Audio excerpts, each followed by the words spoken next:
housing solution we have developed is a multifaceted one. First, we have tried to lead a program to build what we think will be an acceptable and hopefully affordable housing type based on surveys we did in 2015-2016 and construction that started in 2017. And that's going on in 34 states as the National Housing Program. This message is from the Federal Ministry of Information and Culture.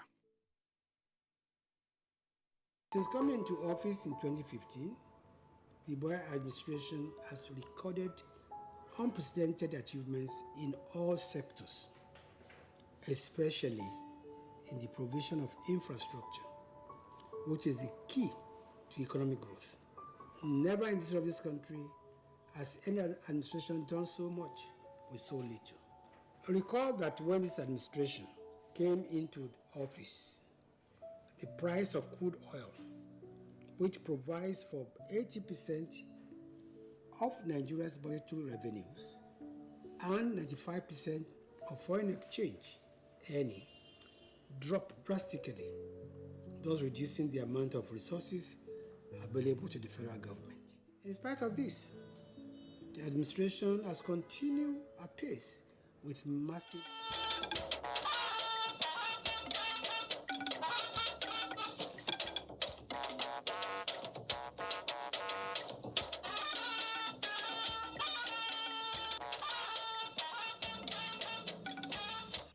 people should not cover for those who they have identified unscrupulous, undesirable people.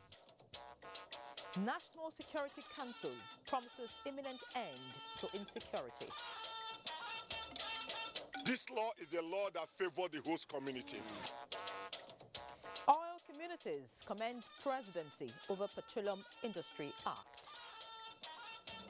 We have had various sums of monies released. We mobilized the contractors aside. People from the Mbiama area, Kayama and others are quite excited. Minister affirms mandate on peace and infrastructural development in Niger Delta. Plus, INEC publishes list of substituted candidates for Anambra governorship election. Welcome to NTA Network News. We're live in Abuja. I'm Ian Ray John. Michael Olaleye joins me from Lagos. Thank you for joining us. A crucial meeting of the National Security Council has ended with a strong conviction by the presidency that normalcy will be fully restored in all troubled spots across the nation before the expiration of President Muhammadu Buhari's tenure. The National Security Advisor, Babagana Mogunu, who briefed newsmen after the meeting, said the president was unequivocal in his submission to the council members that he is not prepared to hand over a security-challenged Nigeria to his successor. State House correspondent Adamu Sambu has the details. The high-level engagement was summoned by President Muhammadu Buhari to critically analyze the reported mass surrender of terrorists in the Northeast Theater of Operations and its implications to the nation's body politic. Large numbers of people are surrendering in the Northeast as a consequence of the relentless efforts of the armed forces, intelligence and security agencies. This is very, very evident. We've never had such large numbers of people defecting from the other side back to the Nigerian side.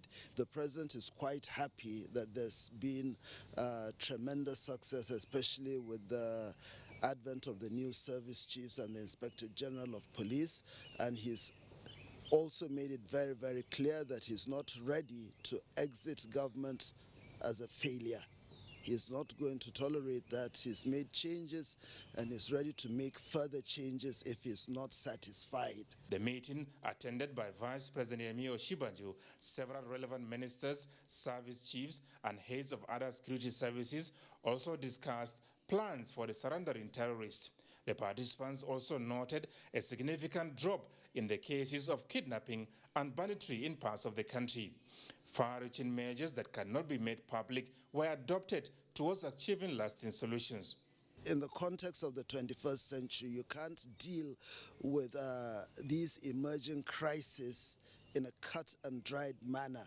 We have to use everything at our disposal, all the elements of national power, including the population. The wider community needs to work with the security agencies to deal with these problems. People should not cover for those who they have identified as unscrupulous, undesirable people. We have been encouraged to do more from what we've been doing, and we also assure Mr. President that we will put more efforts, more sacrifice to ensure that we are above and ahead of crime and criminality. During the discussions, which lasted about 5 hours, key participants made submissions on various strategic and operational issues. President Buhari used the opportunity to express worry over the reported widespread hunger in the land. The president is not oblivious to the pains of the people, and is working with the vice president and other members of council. Is going to employ the relevant ministries, departments, and agencies of government to address this issue. As far as it's concerned, it's also an emergency situation. The people should not be left to wallow in hunger and in despair. The National Security Council meeting also touched on the recent killing of travelers in Jos Plateau State, with President Muhammadu Buhari expressing confidence in efforts by Governor Simon Lalong towards maintaining peace and security in the state. From the State House, Adamu Sambu, NTA News. In the meantime, President Muhammadu Buhari has been formally briefed by renowned Islamic scholar and leader of the Tijaniya sect, Sheikh Dahiru Usman Bauchi, on the recent incident in Jos Plateau State, where some of his followers lost their lives. State House correspondent Adamu Sambo has the details.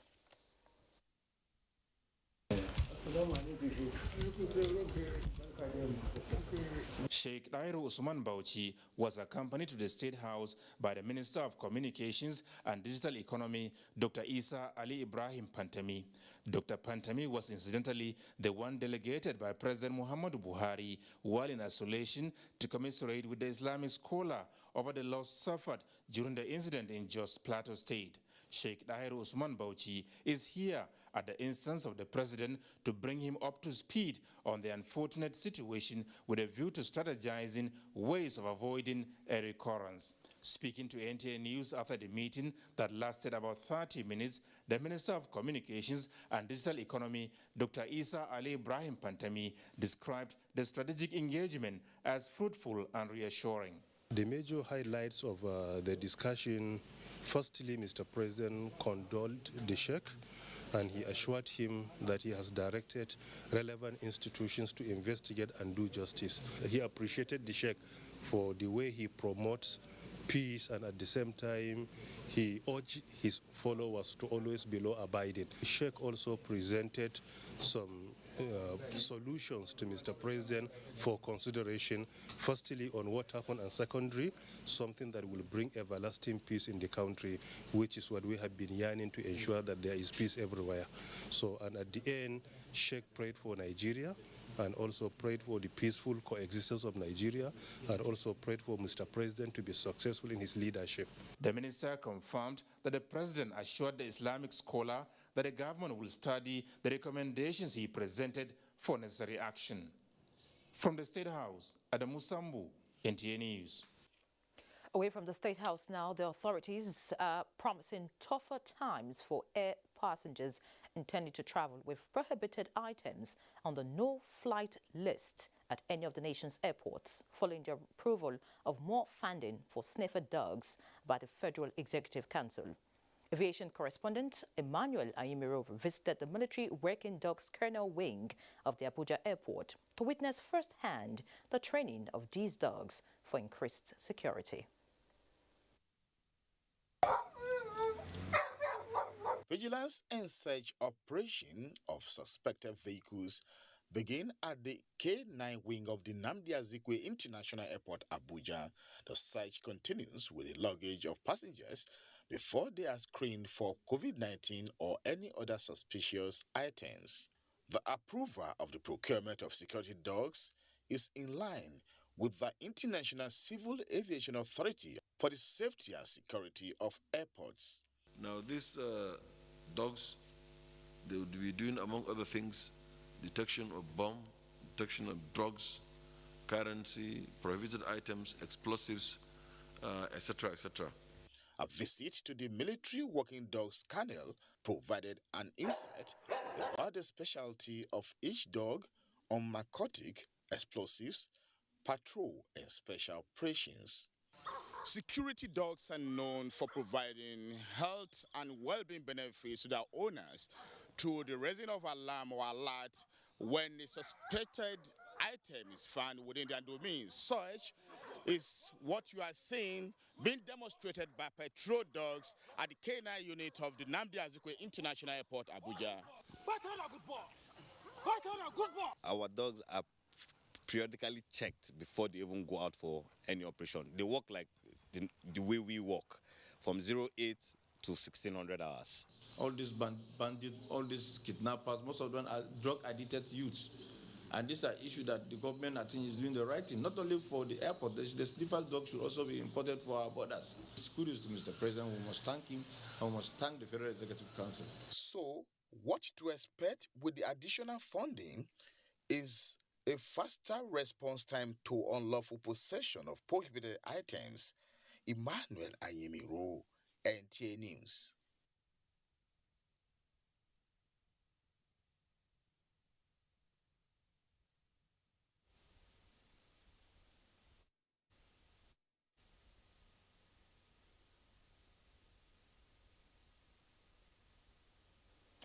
Now, talking oil and gas, the signing of the Petroleum Industry Act has continued to generate positive reactions from industry players and other stakeholders. The latest is the host communities of oil and gas in Nigeria. Salihu Abdullahi Gwanara reports. Apology that the best president that we ever had in Nigeria, Muhammadu Buhari, in Nigeria. Addressing journalists at the Unity Fountain in Abuja, the nation's capital, National Chairman of Host Communities of Nigeria, Chris Mike Emu, appealed to traditional, political, religious, and all relevant stakeholders across the oil-producing communities to embrace the Petroleum Industry Act as a necessary tool to positively impact on the citizens. 10 years we have been waiting and waiting. What we have been waiting for has been given to us. And so we are here to celebrate this PIA 3% for a starting point. The issue is that this law is a law that favors the host community. And so I want to appeal to all leaders of the Niger Delta to please share your sword. Let there be peace so that we can think of how to manage this fund. The host communities said they will closely monitor and ensure strict adherence to the remittance of the 3% Petroleum Industry Act compensation to them. In Abuja, Salihu Abdullahi Gwanara, NTA News. Meanwhile, the Minister of State's Petroleum Resources, Temipre Silva, has called for deliberate efforts from members of the PIA Implementation Steering Committee to implement the law in a manner that best achieves the objectives of enthronement of a vibrant, sustainable, efficient and investment-friendly petroleum industry. The minister said this is the only way to improve the country's revenue base, create jobs and support government's economic diversification agenda. Lydia Sampson reports. Some of the terms guiding the steering committee, the implementation working group and coordinating secretariat inaugurated as approved by the president include effective and timely implementation of the law in the course of transition to the new petroleum industry envisaged in the reform program and ensuring that the new institutions created have the full capability to deliver on their mandate under the new legislation, among others. Going forward, one of the immediate effects of the Act is that it will generate investors' interest in Nigeria, in the Nigeria oil and gas sector, And within the coming months and years, we expect to see a sizable increase in foreign direct investment. In line with the yearnings and aspirations of Nigerians whose lives will be impacted by the consequences of the steering committee decision and action, Sylvia reiterates the need for the committee to be committed and above board for quick realization of its mandate and to ensure that the steering committee is in the position to get quality briefs from implementation working group and coordinating secretariat. It has been organized into 4 work streams as follows: legal coordination and planning, communication and stakeholder management, administration and finance, all with distinct mandates and expected outcomes. In Abuja, Lydia Sampson, NTA News. The construction of durable infrastructure and the setting up of an enabling environment in the Niger Delta region have been the focus of the President Muhammadu Buhari's administration. Minister of Niger Delta Affairs, Godswill Akpabio, says the federal government has invested time and effort to ensure that peace and stability in the region are sustained, complemented by infrastructural development. State House correspondent Jide Onifade reports. At the 19th edition of the weekly executive briefing of the State House Press, Minister of Niger Delta Affairs, Godswill Akpabio, says key among the infrastructure projects that the federal government is working on in the region is the completion of the famous East-West Road, which traverses the Niger Delta region. Historical debt we also inherited. We were able to clear about 11 billion in 2019. Which we owe to contractors on the East-West Road.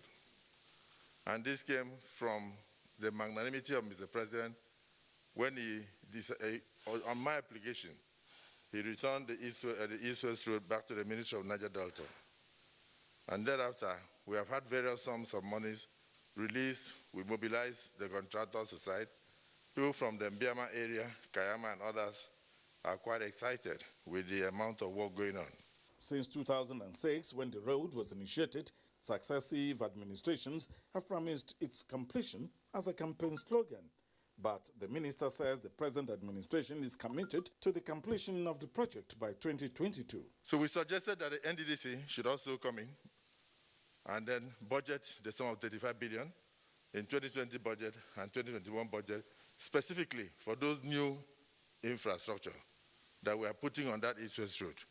Because those ones were not even contemplated, both in 2006 and in 2014, and we are committed to doing that. Apart from the East-West Road, about 109 intrastate road projects have been completed. So are other projects such as housing, education, skill acquisition centers, human capital development, healthcare centers, agro-processing centers, and cleaning up of the polluted environment. But no amount of threat will make us to lose focus on the unity of this country. It is not all sweet songs, as the ministry is equally facing challenges, majorly funding. For example, the minister disclosed that the international oil companies are owing the ministry $4 billion. The minister, who commends President Muhammadu Buhari for his support to the ministry and the Niger Delta Development Commission, says the Petroleum Industry Act would impact positively on the people of the region, and stresses that great achievements starts with a step in the right direction, and this, he says, the president has taken. He urges the Niger Delta community to utilize the current status appropriately. In the State House, Jide Onifade, NTA News. In other news, President Muhammadu Buhari has approved the recommendations of a committee which he assigned to determine the level of encroachment in 368 grazing sites across 25 states in the country. The committee recommended the collection of field data collection on the grazing reserves to assess encroachment, stakeholder engagement and sensitization. It also recommended production of maps and geo-mapping and tagging of sites, analysis of findings and report preparations, as well as design appropriate communication on grazing reserves and operations. The number of the grazing reserves and states were deduced from considerations of existing security concerns and other pre-existing socio-economic conditions. The committee, which was chaired by the Chief of Staff to the President, Professor Ibrahim Gambari, had as its members Governor of Kebbi State and Vice Chairman National Food Security Council, Abubakar Atiku Bagudu, Governor of Ebonyi State and Chairman of NEC Subcommittee for National Livestock Transformation Plan, David Umahi, Minister of Water Resources, Suleiman Adamu, Minister of Agriculture and Rural Development, Sabo Nanunu, Minister of Environment, Dr. Muhammad Mahmood Abubakar, and Deputy Chief of Staff, Ade Ikwae. While the technical subcommittee consists of representatives from the 7 members of the main committee, in addition to representatives from Ministry of Justice, Surveyor General of the Federation, National Agricultural Land Development Authority, and National Space Research Development Agency. Time for our first break. Please stay. His Highness the Emir of Bichi Alhaji Nasir Ado Bayero warmly welcomes His Excellency, President of the Federal Republic of Nigeria, Muhammadu Buhari, and all other invited guests to Bichi in Kano State for his coronation as the second Emir of Bichi Emirate and wedding Fatiha of his daughter, Zahara Nasir Ado Bayero with Yusuf Muhammadu Buhari, scheduled to take place as follows. Wedding Fatiha to hold on Friday, 20th August 2021, and coronation ceremony on Saturday, 21st August 2021 at Bichi Township Stadium by 10 a.m. You are all welcome. Announcer, Coronation Committee. We don't almost reach, Abby. Okay. Guys, the mechanic is almost here. Madam! What do you think is wrong? Madam, no be smart way they worry this your bike. Carburetor and radiator, you don't pafuka. If you want to fix that, 50,000. I guess I have no choice. Give me size 10 Allen Q.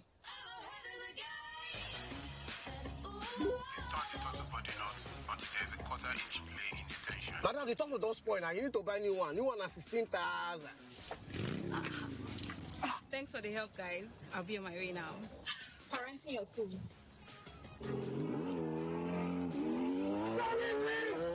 Ride the digital wave for the whole year with 1 terabyte of data for just 100,000 naira. Dial *777#.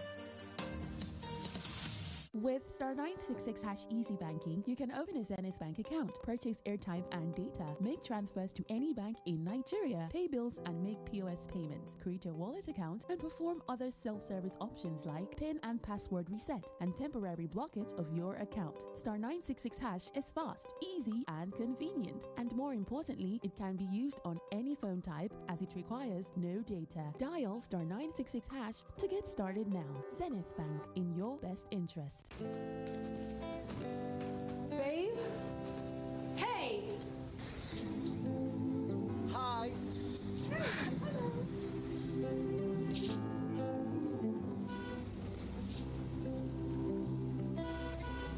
It's hard to live when you are all alone. Hi. So, my card isn't working.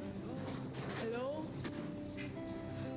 All I hear with the... Good morning, I'm pretty sorry I'm late. Where are you guys going? Hello? Can anybody hear me? Can you see me? Get an Airtel Home Broadband and enjoy life as it should be. Thank you so much. Bye. I don't want to be alone. Airtel, the smartphone network.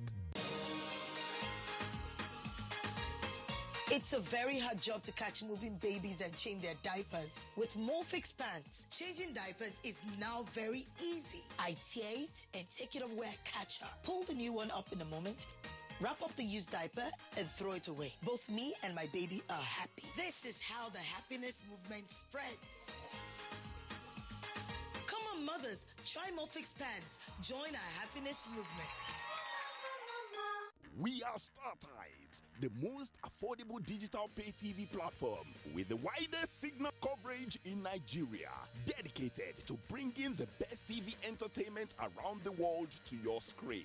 From Hollywood to Bollywood to Nollywood, we offer the most affordable subscription. Enjoy over 75 channels for as low as 1,700 naira, like Nat Geo Wild, BBC, ESPN, and premium sports like Emirates FA Cup. La Liga, Bundesliga, wrestling. What's more exciting?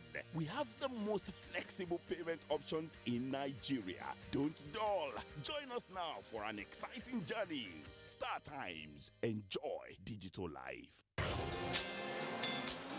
Leeds United will look to scrape themselves off the bottom of the table when they welcome Everton to Elland Road in their second game of the season. This Saturday, it's Leeds United versus Everton on the Premier League Live, showing on the network service of the NTA from 2:30 p.m. The Premier League Live is brought to you by Baba Ijabu and powered by Integral.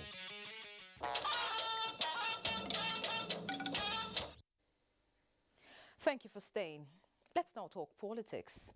President of the Senate, Ahmad Lawan, said the best legacy the ruling APC will keep for Nigerians beyond 2023 is the sustenance of its massive infrastructure and social programs. He was speaking when he granted audience to the APC Youth Lobby Committee led by the party's national youth leader, Ismail Ahmad. Ignatius Nkwo reports. The All Progressives Congress has commenced consultations and lobby to stakeholders on ways and measures to strengthen the ruling party ahead of 2023. The youth wing of the party is strategic to this movement, and therefore a visit to President of the Senate becomes inevitable. The purpose of the meeting is to seek the support of the National Assembly in increasing the involvement of youth in the party and the establishment of a progressive institute. The next task for this party is to make itself attractive to other young people so that the party itself can win elections without very popular candidates. I believe that this country cannot make any sustainable progress without the youth of Nigeria getting the kind of empowerment through education, empowerment through creating opportunities, not necessarily government jobs, that will continue to produce all these massive infrastructures that no administration in Nigeria has ever invested so much in doing. The group also submitted the communique reached at the APC Youth Progressives Conference. Senator Lawan also granted audience to a delegation from Ghana's Parliamentary Service Board led by its chairman, Johnson Nketia, accompanied by the chairman, National Assembly Service Commission, Ahmed Kadi Amshi, who are in Nigeria on a study visit. I always want to commend Nigeria for maintaining an environmentally healthy capital. But this exchange of visits really help in making countries within our region, this sub-region, share so many valuable experiences. The Ghanaian Parliament is restructuring its parliamentary service. From the National Assembly, Ignatius Nkwo, NTA News. Meanwhile, the All Progressives Congress Legacy Awareness Campaign Group wants the synergy between the Army and the Air Force in the Northeast and Northwest in fighting Boko Haram to be sustained and replicated in other troubled zones across the country.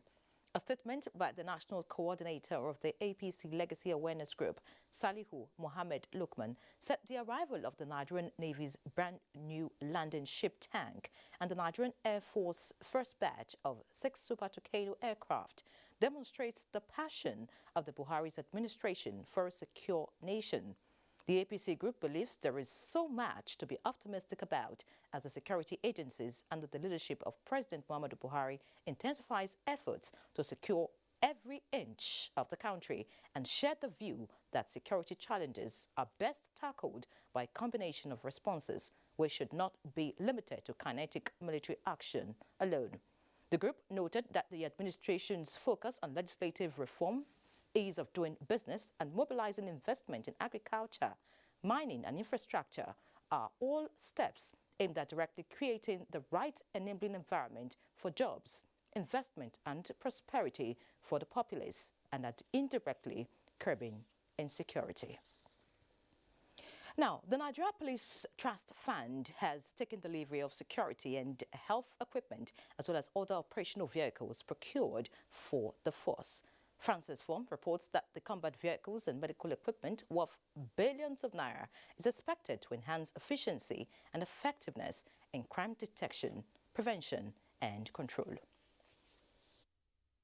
The equipment, made up of 1,090 ballistic helmets and 640 bulletproof vests, as well as medicals and medical equipment worth over 7 billion naira for the Nigeria Police Force. Governors of Kebbi and Zamfara states were at the force headquarters on a different mission. Later joined their host, Usman Alkali Baba, and the Minister of Police Affairs to inspect the 200 operational combat vehicles. Interestingly, all these items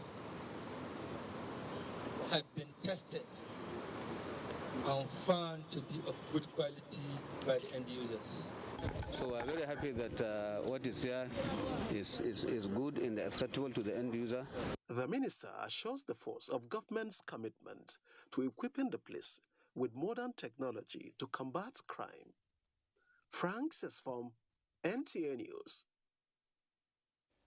Meanwhile, the Nigeria Police Force and its Sierra Leone counterpart are both preparing their senior officers for modern-day policing strategies at the National Institute for Police Studies, Abuja. Francis Form, again, reports. 2 months hard work to be had on the criminals, with credentials added to a tasking career to remind them the assignment they are into. Prominently on the implementation strategies in policing the contemporary society. We are showing you that we are going back to the field as your worthy ambassadors, and we are not going to let you down. And we expect you to go back to your various commands and divisions and to share some of this knowledge with your colleagues and other officers that you work with. For the next Nigeria's #1 police chief represented and his counterpart from the Sierra Leone pleased with the performance of their men. We are even expecting more officers from the West Africa sub-region, from Ghana, from Gambia, and from Liberia.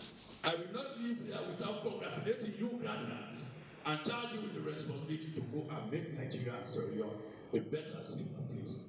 51 personnel participated, 41 from the Nigeria police and 10 from the Sierra Leonean police. And then it's now left with us to go and implement what we've been taught. That we should try and build cohesion and trust amongst ourselves and extend it to the community at large. Beyond the academic knowledge, a greater bond of friendship created among the top policemen beyond borders. Franks is from NTA News. Away from the police force now, the federal government has unveiled the new national guideline for the operations of the Federal Road Safety Corps Special Marshals in order to strengthen efforts of ensuring better road management in the country. Permanent Secretary, General Service, Office of the Secretary to the Government of the Federation, Namdi Morris, revealed this at the 15th National Summit of the FRC Special Marshals in Abuja. Oyeyemi Ajayi has details. Federal Road Safety Corps Special Marshal is a voluntary arm of the FRSC, which supports in ensuring safety on the roads. Over the years, they have assisted in controlling, managing, creating awareness as well as arresting of road traffic offenders, hence bringing sanity to the Nigerian roads. This necessitated a new national guideline to define clearly their roles and responsibilities while on the roads. Special Marshals membership must continue to remain apolitical and non-partisan in their engagements with the Corps. The spirit of volunteerism must remain the attraction for enlistment and quest for leadership. If you want to be a special marshal, you must refrain from anything that will embarrass government, because legally special marshals are covered under the act that sets up the Corps, and the Corps is the paramilitary. This 15th National Summit of the FRSC Special Marshal is to compare notes between delegates from parts of the country, rate their successes, as well as chart a better course forward as they elect new national executives to direct the affairs and ensure safer roads in the country. In Abuja, Oyeyemi Ajayi, NTA News. Now time to have a feel of the Center of Excellence, where Michael will give us more reports. Michael, it's over to you.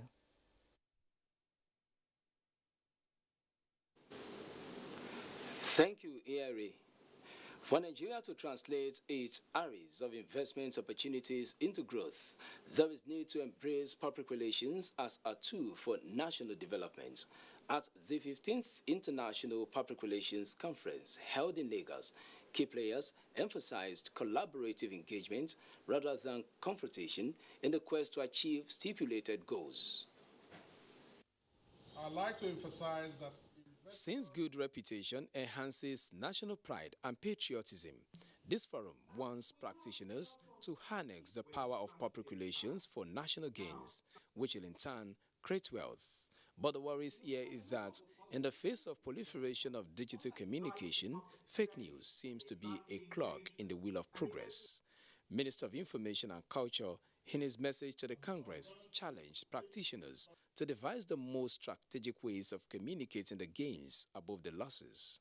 It is pertinent to state that public relations is about building of trust and credibility. It is about sending the right messages to the right place. The need for constant monitoring, engagement, and evaluation of citizens' expectations on strategic policies, key players say, are imperative in the overall goal of stimulating development. As we strive to keep the citizens informed, we are constantly seeking better and more creative ways to ensure better communication between government and the people. Public relations begins at home. You have to keep your home in order before going to sort of announce what you are doing. This means that our stakeholder management has got to change for good. With the theme, maximizing the power of public relations and digital communication for organizational success, the Congress is teaching public relations managers the tools to effective media management. Maintaining standards and professional values in all areas of engagement should drive the needed strategic transformations and excellence in service delivery, both at the private and public sectors. President and Chairman of Council, Nigerian Institute of Management Chartered Patient Anabu, said this while conferring awards of fellow and lifetime membership to some members in Lagos. 21 awards, fellows and spouses day luncheon of the Nigerian Institute of Management Chartered was an avenue to celebrate and honor those who have distinguished themselves in their fields of endeavor and contributed immensely to the growth of the institute over the years. In his paper, A Prosperous Enterprise, A Secured Future, The Place of Institution Building, Emmanuel Ibe, Director, Department of Police Investigation, Police Service Commission, noted with emphasis the vital role of an entrepreneur in the development of an economy. We cannot talk of a sustainable organization, sustainable institution, if there are no rules, well-established rules. With entries from 152 members, only 121 met the criteria of the Institute's board for life membership and conferment as fellows. Betsy Ihabonike, a retired Deputy Director NTA, was one of those who took the oath of allegiance as fellow of the Nigerian Institute of Management Chartered. Several others were also recognized for their managerial skills and values. To the Nigerian Institute of Management Chartered, it's a great thing. So I'm going to try my best, God's willing, to contribute to the responsibilities of the institute, my noble institute. It's a great thing of honor for a professional to aspire and get to the fellowship grade of his or her own profession. So we thank God for that. I know now that integrity, honesty, accountability, and transparency cannot be compromised. The Nigerian Institute of Management Chartered is a professional body created over 6 decades ago with the aim of standing as a formidable source and symbol of management excellence in Nigeria. In Lagos, Abolade Salami, NTA News. This is NTA Network News. More reports after this break. Please stay. Bye. Don't worry, dear. I'll take care of it. How do you manage to keep your fabric so white? And how do you manage to keep your house this clean? I always use Hypo to make our white clothes whiter and to keep our home clean and germ-free. Make your white fabrics whiter and your home free of illness causing viruses and germs with the disinfecting power of Hypo Bleach. We've been trying our best to contain the situation, and in our operations we've been able to make a lot of recoveries. We've been able to also arrest suspects that are involved in this kind of activities, and we've been able to also recover particularly arms and ammunition from those who are carrying it unlawfully and disturbing the peace of the people. But generally, our morale in the Nigerian police is always guided by our commitment to do what we have sworn to do. Peace and security must be looked into as a priority by all, to look at security as the business of all of us. This message is from the Federal Ministry of Information and Culture. This na the story of Pekin, we rise to the max. Rain or shine, it not settle for less. Na the story of small boy, we get big talent. Home and away. Wait do, it be like say na the story of one man we fall, but we bounce back in style. Osime, wetin dey motivate you? I want day big, special and great. Watching us live from Big Brother House Studio. Joy for Osime and his teammates and chuffed for him as well. Make we enjoy Max Entertainment together. Sports or movies, telenovela or cartoon, music or reality TV. With just 6,900 naira, you fit get your Go TV decoder plus 1 month Max subscription. Make you they enjoy over 75 channels with for Go TV Max. Make you and your special ones they enjoy better things on Max levels. Go TV, love it. Leeds United will look to scrape themselves off the bottom of the table when they welcome Everton to Elland Road in their second game of the season. This Saturday, it's Leeds United versus Everton on the Premier League Live, showing on the network service of the NTA from 2:30 p.m. The Premier League Live is brought to you by Baba Ijebu and powered by Integral.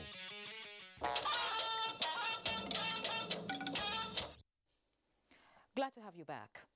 Vice President Emir Shibaja has reiterated the federal government's commitment at ensuring adequate protection and support to humanitarian workers in Nigeria.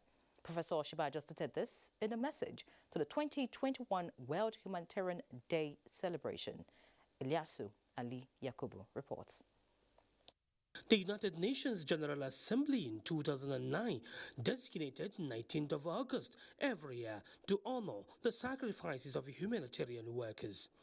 In Nigeria, the federal government is celebrating the day to recognize humanitarian aid workers and those who lost their lives working for humanitarian causes. The task of building a resilient future is one which must be given by the collective resources of all nations as we race towards 2030 and pledge our commitment towards fighting climate change and the achievement of the social development goals. I therefore call on all aid sector stakeholders to work closely with the ministry to create an implementing strategy for the National Humanitarian Development Peace Framework.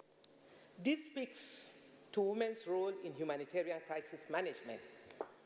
While women and children are mostly not the subjects of crisis, they tend to be objects at the receiving end of the upheavals of livelihoods, among others. The large-scale need for humanitarian assistance created by the ongoing insurgency in the northern region has drawn the attention of both local and international humanitarian actors to support the efforts of the Nigerian government. In Abuja, Ilyasu Ali Yakubu, NTA News. Strengthening capacity of the public in disaster response and management has become crucial, and this is due to vulnerability of the world to high magnitude of disasters with attendant consequences. Director General of the Nigerian Television Authority, Yakubu Ibn Muhammad, emphasized this when he played host to a team from the Emergency, Crisis and Disaster Risk Management Institute. Joseph Otsin reports. Wildfires, flooding, storm and extreme heat, among many other natural and man-made disasters, are becoming daily occurrence globally. The devastating effect of flooding in many Nigerian communities in recent times suggests that many are taken unawares and lack the capacity to deal with such situations. This visit by the Emergency, Crisis and Disaster Risk Management Institute to management of the Nigerian Television Authority is to seek collaboration that will enable it reach out to a greater part of the population for emergency preparedness and better response strategies amidst disasters. We believe that when disaster strikes, the time to prepare have passed. So what we do is how can we prepare in advance? That's being proactive before the disaster strikes. With disaster increasing at alarming rate, Director General, Nigerian Television Authority, Yakubu Ibn Muhammad, wants the Institute to leverage on the wide reach and multiple platforms of NTA to intensify sensitization. So if you give us the content, we will disseminate such content. But for you to be able to give us the content, like you rightly pointed out, we need to have an official form of collaboration. Conducting risk management trainings for institutions is part of strategies adopted by the Institute to impact the public. In Abuja, Joseph Utsen, NTA News. 2,000 less privileged persons across the 17 council areas of Enugu State have benefited from an empowerment program of a non-governmental organization, the Regina Ogbunaike Empowerment Foundation. This was at the flag-off of the foundation's charity project in Enugu for the Southeast Zone. Eukaria Ugu reports. The event, which has empowerment through capacity building as its theme, was preceded by the group's visit to the Enugu State University Teaching Hospital, where it disbursed 2.7 million naira to offset hospital bills of the discharged patients who were not able to pay their bills. Thank you. Thank you, sir. As you people pay my child money for this hospital, may God bless you people in Jesus' name abundantly. 510 indigent students in JS2 and SS2 classes drawn from various schools across the 17 local government areas of the state were awarded scholarship, while a check covering their one-year tuition fee and junior and senior school certificate examination was presented to the Permanent Secretary, Post-Primary School Management Board, Mrs. Favor Uwani, by the founder and president of the group. Mr. Kingsley Adonu pledged to support the efforts of the state government in executing some of the projects in the state. I pray through charity, and his advice given to me by my late mother, who I use her name to form this foundation. To show love and appreciate whatever we are going to receive here today. This is just his life and the family life, the way their mother brought them up. 100 persons with disabilities selected across the 5 states of the zone were mobilized with brand new wheelchairs, while 338 women were empowered with 50,000 naira each. In Enugu, Eukaria Ugu, NTA News.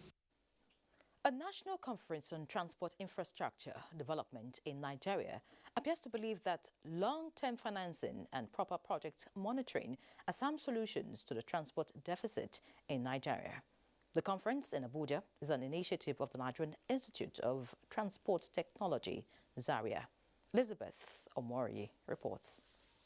Sustaining the gains of transport infrastructure development in Nigeria is the reason these economic actors are gathered here and also brainstorm on how to tackle challenges confronting the sector. Data by the National Bureau of Statistics show that the transport sector contributed 1.38% to the GDP within the first quarter of 2021. This figure, stakeholders believe, can be improved upon. We are looking at a situation where Nigeria can serve as the hub of transport for Africa. And to do that, we have to have the facilities. We have to be better than any other country. Speakers highlighted declining oil price and delay in project actualization as factors contributing to deficit. You have to build and ensure that you have at least, interest rates that are fairly stable, and people can then say, okay, and they can make their projections right. They recommended the development of a model to recover funds invested in the provision of infrastructure for sustainability. In Abuja, Elizabeth Omori, NTA News. And in Gombe State, achieving infrastructure development is a direct function of the amount of income at the disposal of policy implementers. This informs the idea by the Inuwa Yahya administration to set up the Gombe Geography Information Systems, GOGIS, to tackle the issue of revenue defaulters. Emmanuel Akila reports that GOGIS has gone out to enforce compliance with the state revenue laws for development. The Revenue Remittance Enforcement Team storms the premises of civil engineering, construction and manufacturing companies to verify their compliance with payment of annual ground rents. Director General of Gombe State Geographic Information Systems, GOGIS, Dr. Kabir Usman Hassan said the business premises visited had been served notices of payment of the revenue. I want those people that we visited the site to try as much as they can to comply, because if they did not comply, we are going to vacate them from the areas. Such aggressive revenue drive by GOGIS, according to the Director General, is to support the Inuwa Yahya administration deliver dividends of democracy to the people. We are not witch-hunting anybody. Without putting head together, we cannot grow. So I want all the stakeholders, as well as the people that owns commercial areas and those people that owns these mining areas, to comply with our mandate. Without this revenue, all this developmental project we are seeing, we cannot see it, we can't have it. GOGIS advised all business owners to meet up their revenue obligation to the state to avert sealing of their business premises. In Gombe, Emmanuel Akila, NTA News. The federal government has appealed for global support in managing its COVID-19 program. Information and Culture Minister Lai Mohammed made the appeal in continuation of his media engagement in Washington, D.C., United States. Anthony Forson reports. On the lineup for the minister's engagement are Reuters, Washington Post, and Bloomberg. Happenings in Nigeria, as usual, were placed on the table for the minister to clear the air on the issues raised, beginning with how Nigeria has managed the COVID-19 pandemic, which most countries are still grappling with. We've received just under 9 million doses so far of both AstraZeneca and Moderna. We are expecting in the next few weeks, next few months, about 29.8 million doses made up of Johnson & Johnson and AstraZeneca from the AU. With more doses expected, the minister said the vaccines having been accepted, a robust mobilization and sensitization is desirable. We are also tackling the issue of vaccine hesitancy, which has been brought about by fake news and by misinformation. But we'll continue to work with traditional rulers, with religious leaders, with the media, to ensure that there's a vaccine uptake and that we are able to vaccinate a sizable proportion of Nigerians so that we can actually achieve herd immunity. When the minister was asked to respond to allegations of human rights abuses and perceived killing of Christians, this was his response. Opinion leaders and the global media to please not be a victim of fake news or a victim of enlightened self-interest, are people who will come and talk about religious persecution in Nigeria when indeed there's none. This response was followed by what they put as a deliberate move to gag the media. Lai Mohammed again dismissed the allegation. All that NBC said was an advice to stop glamorizing, banditry, to stop glamorizing the works of insurgency. And I do not think this is unusual. I remember that at the height of the IRA in the UK, the media resolved on their own that no IRA bombing would make page one of any newspaper. So I do not see how that kind of advisory cannot be seen as an attempt to muzzle the press. I think people have been very unfair, and they are treating us very harshly without even talking to the various organizations. Lai Mohammed, while in Washington, will also meet with US-based think tanks, apart from media organizations. In Washington, D.C., Anthony Forson, NTA News.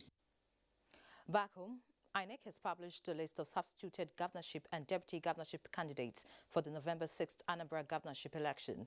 The list of the substituted candidates, signed by the INEC National Commissioner for Information, Festus Okoye, indicates that 7 governorship and 11 deputy governorship candidates were substituted by 11 out of the 18 political parties.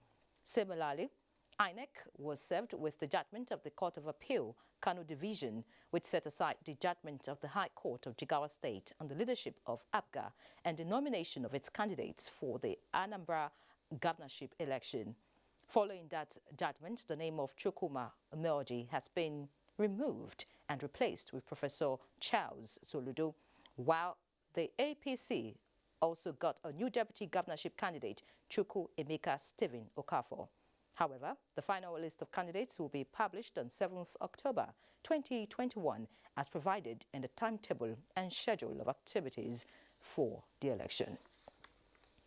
Away from electoral matters, President Muhammadu Buhari rejoices with immediate past Speaker of the Oyo State House of Assembly, Honorable Joshua Olagunju Ojo, JP, as he turns 70 on August 20, 2021. In a congratulatory message, the President salutes the commitment of the astute politician to service of the people of Ogbomoso in particular and Oyo State in general, using his privileged position to touch their lives in diverse ways. As a prominent farmer, marketer and politician, President Buhari is delighted that the All Progressives Congress stalwart remains resolute in the ideals of service to the people. As a fellow of Institute of Management Executives and Administrators of Nigeria turns 70, the President wishes him longer life, good health, and greater service to God and humanity. The body of the Manager News and Current Affairs and head of NTA Suleja, late Jemima Bassi, has been committed to Madareth at the Gudu Cemetery, Abuja. Odiri Ogboro Arutere reports that family, friends and colleagues were on ground to pay their last respect to the deceased. If you look around, especially down there, you see all the graves. All those ones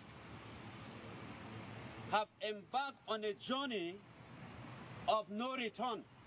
It was a solemn moment for the family, friends and associates as they witnessed the interment of late Jemima Bassi, who many described as a humble, determined and courageous woman in all endeavors during her lifetime. General Manager, NTA Channel 5, Abuja, Ayo Adewuyi, represented the Director General, NTA, Yakubu Ibn Mohammed, at the funeral. Jemima paid her dues as a journalist, as a reporter, as a manager of human and material resources. And we pray Almighty God to grant her soul peace. Jemima has run her race. She has done her time, and the Lord has called her home. She's always been there for me. She always had something to say to make me feel better. She's the most dependable friend you can ever wish for. good mother, an orator, a friend, a wife. She's God sent. Until her death, Jemima Bassi was Manager News and Current Affairs and Head of Station NTA Suleja in Abuja. Odiri Ogboru Arutere, NTA News.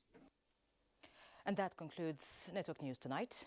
Many thanks for watching. Please remember that rape is a crime and we must do our part to kick it out of our society. Good night.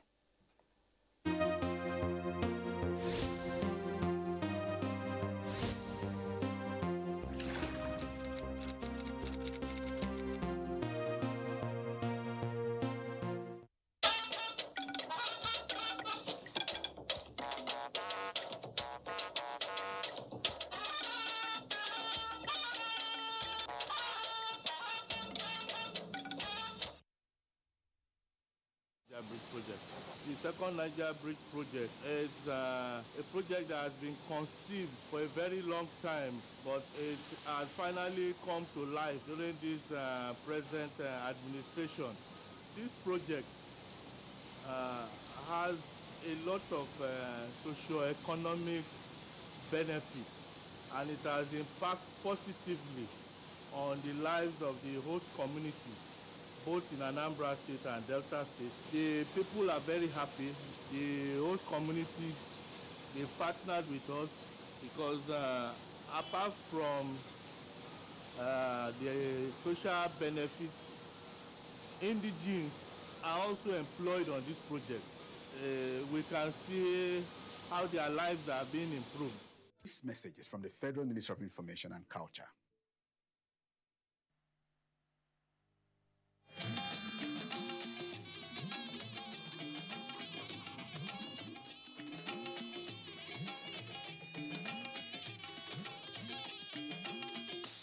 This is the network service of the NTA.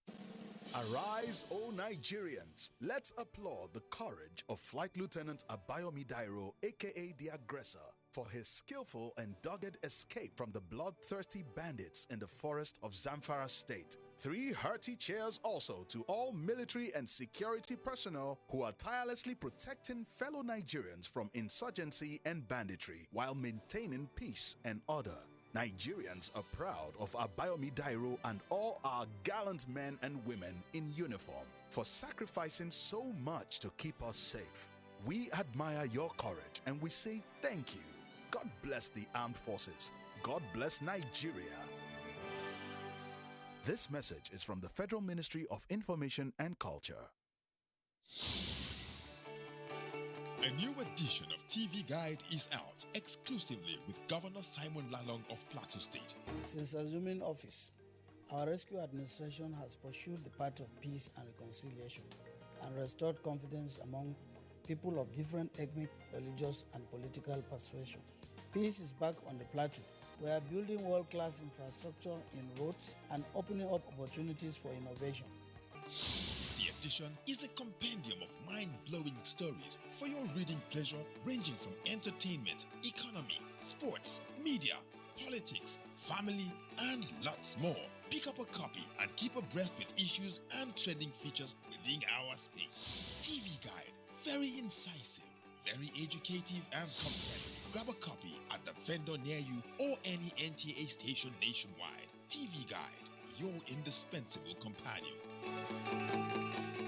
Last 1.5 years or so since the advent of the COVID-19 pandemic, we've seen massive changes in the way we do things at NPH-CDA.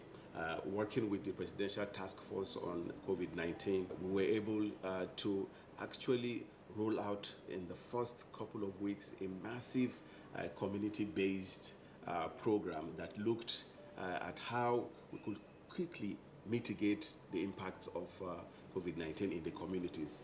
So we rolled out a training that involved over 220,000 primary healthcare workers all across Nigeria. We are seeing how we've been able to now achieve pre-COVID levels in terms of the routine immunization services That is really, really impressive, and really, my heart goes out to all of the primary healthcare workers. They've done such an amazing job, along, of course, with all of the health workers that have been in the front line. Admission forms into NTA Television College JOS 2021-2022 two-year National Innovation Diploma Program are on sale from 9th of August to 29th of October 2021. Candidates who wish to apply for admission must have 5 level credits in relevant subjects including English language and mathematics. The courses available for application include film and television production, broadcast journalism, and television engineering technology. The admission forms can be obtained at NTA Television College or any NTA station nationwide at the cost of 7,500 naira only. Payment for the form is through remitter platform only in favor of NTA Television College. For more inquiries, please call 0803 079 5335 or 0806 980 9807. Management Announcer. Leeds United will look to scrape themselves off the bottom of the table when they welcome Everton to Elland Road in their second game of the season. This Saturday, it's Leeds United versus Everton on the Premier League Live, showing on the network service of the NTA from 2:30 p.m. The Premier League Live is brought to you by Baba Ijabu and powered by Integral.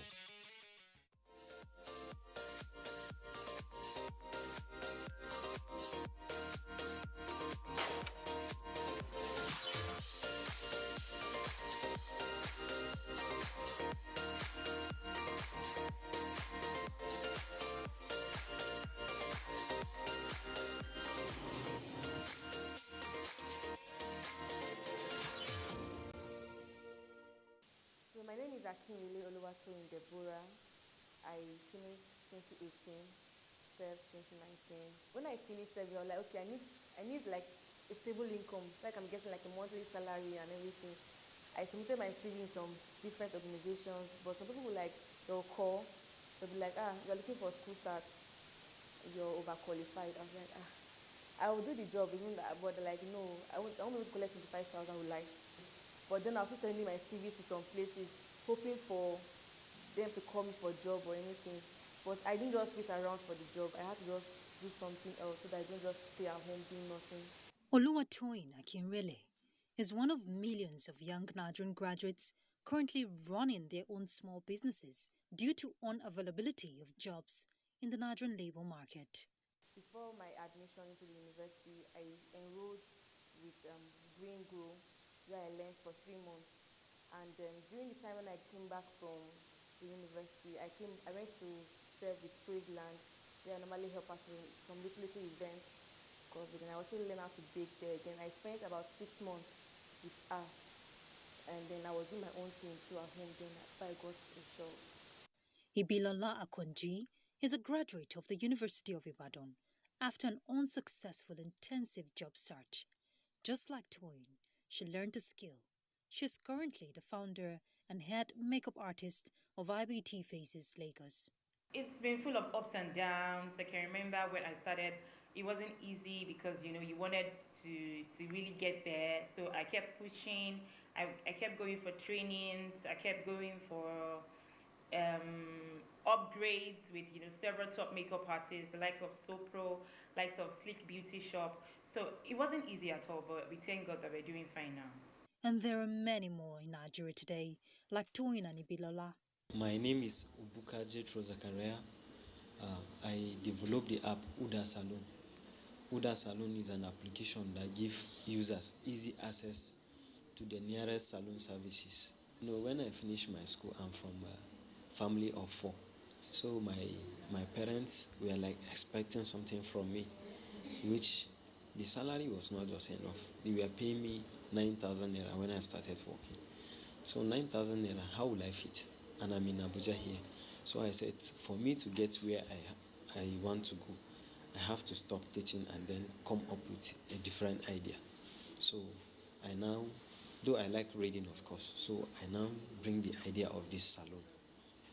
The March 2021 data released by the National Bureau of Statistics shows that Nigeria's unemployment rate as at the end of 2020 was 33.3%. That is up from the 27.1% recorded as at the second quarter of 2020, indicating that about 23.2 million Nigerians remain unemployed. The unemployed in Nigeria are not just the young graduates. There are a lot of older people, more matured people who are also unemployed on account of what's going on in the economy or in the society. So it would be also nice to address some of those people who are sitting at home, who used to hold jobs but have since lost those jobs. And I think what the National Bureau of Statistics just released in the last day or two talks about 23 or more million Nigerians unemployed. I think the figure is a bit understated. Statistics show that tertiary institutions release more than 500,000 graduates every year, and most of these degree holders are neither equipped nor prepared for the fact that a job is not waiting for them after school. There should be a mind reset. A lot of young people come out of schools and expect to get a government job. It doesn't work like that. Government cannot give all the jobs that are necessary. Government would create enabling environments to allow people become employers. And I think that's what our young people should think about. And so the different kind of things that exist for us to do, some very innovative now, things like, if you take the social media aspects of our lives, it has come to embrace everything we do. So there is a lot of work opportunities coming out of the internet. There is marketing, there is training, teaching. You can sell wares on it. You can learn skills on it, which would lead you to other opportunities.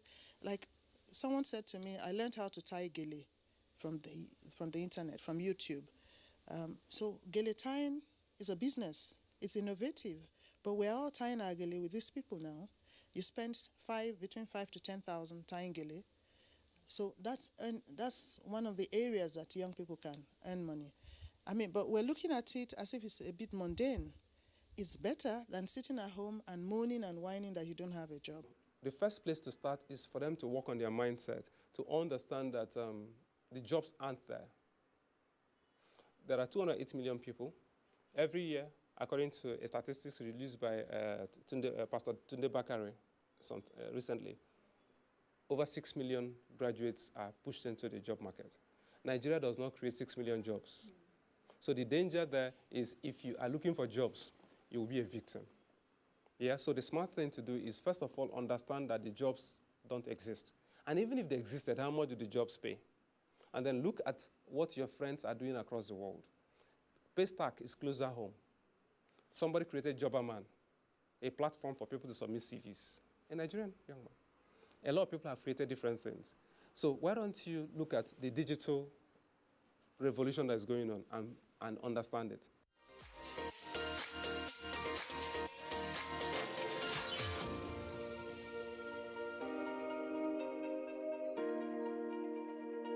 Job creation experts are calling for more skills development programs, either by government and non-governmental organizations or by individuals themselves, to prepare young graduates for the realities outside their citadels of learning, as well as government investments and job creation schemes. Once you agree to accept a salary, you have sealed yourself of progress because you'll be living according to that salary. And most salary is not enough to take you home. For example, a young lady came to me who is earning 30,000 naira a month, that he wants to learn how to make more money. And I asked the young lady, if I divide your 30,000 naira by 30 days, how much will you be earning every day? It translates to 1,000 naira a day. And I asked that young lady, how much do you use on transport every day? He said 600 naira. I said, how much do you use for breakfast or for lunch, when you go for lunch? He said 500 naira. And I said, what do you use on the average on your airtime? He said 200 naira. That lady has a negative balance of 300 naira. That is the situation with a lot of workers today. Meanwhile, they work through money, go to the office. All they need to do is just wear a new cap and change their mindset that they don't need to go into employment, that they can make money helping people sell or using people that have talent. When they have made enough money, they can rent a place and start their own business. Nigeria as a country needs to go into a nationwide reorientation of mindset. Up until today, parents are still insisting their children should go read certain professions that will make them look good. But we forgot that in 2016, 2 young men sat down doing what children love to do. Kiyosaki said, if the phone you're carrying does not make you money, throw it away. We're in the age of digital. So the question is, what mindset are Nigerians running on? Many Nigerians are living the life of victims. For many years now, entrepreneur experts have been advocating skills acquisition, letting the world know that entrepreneurs are the drivers of the future.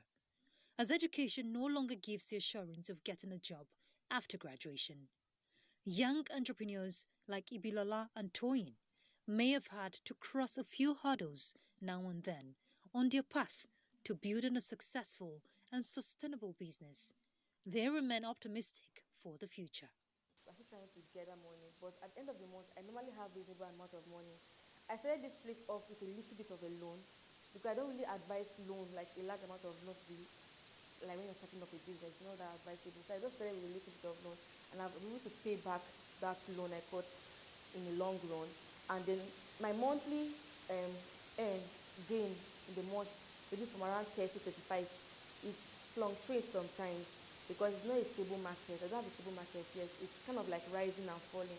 There are good times and there are not so good times. Yeah, like I'm happy for where I am now, and I'm hoping to get better, get there. I intend to go for more networking platforms.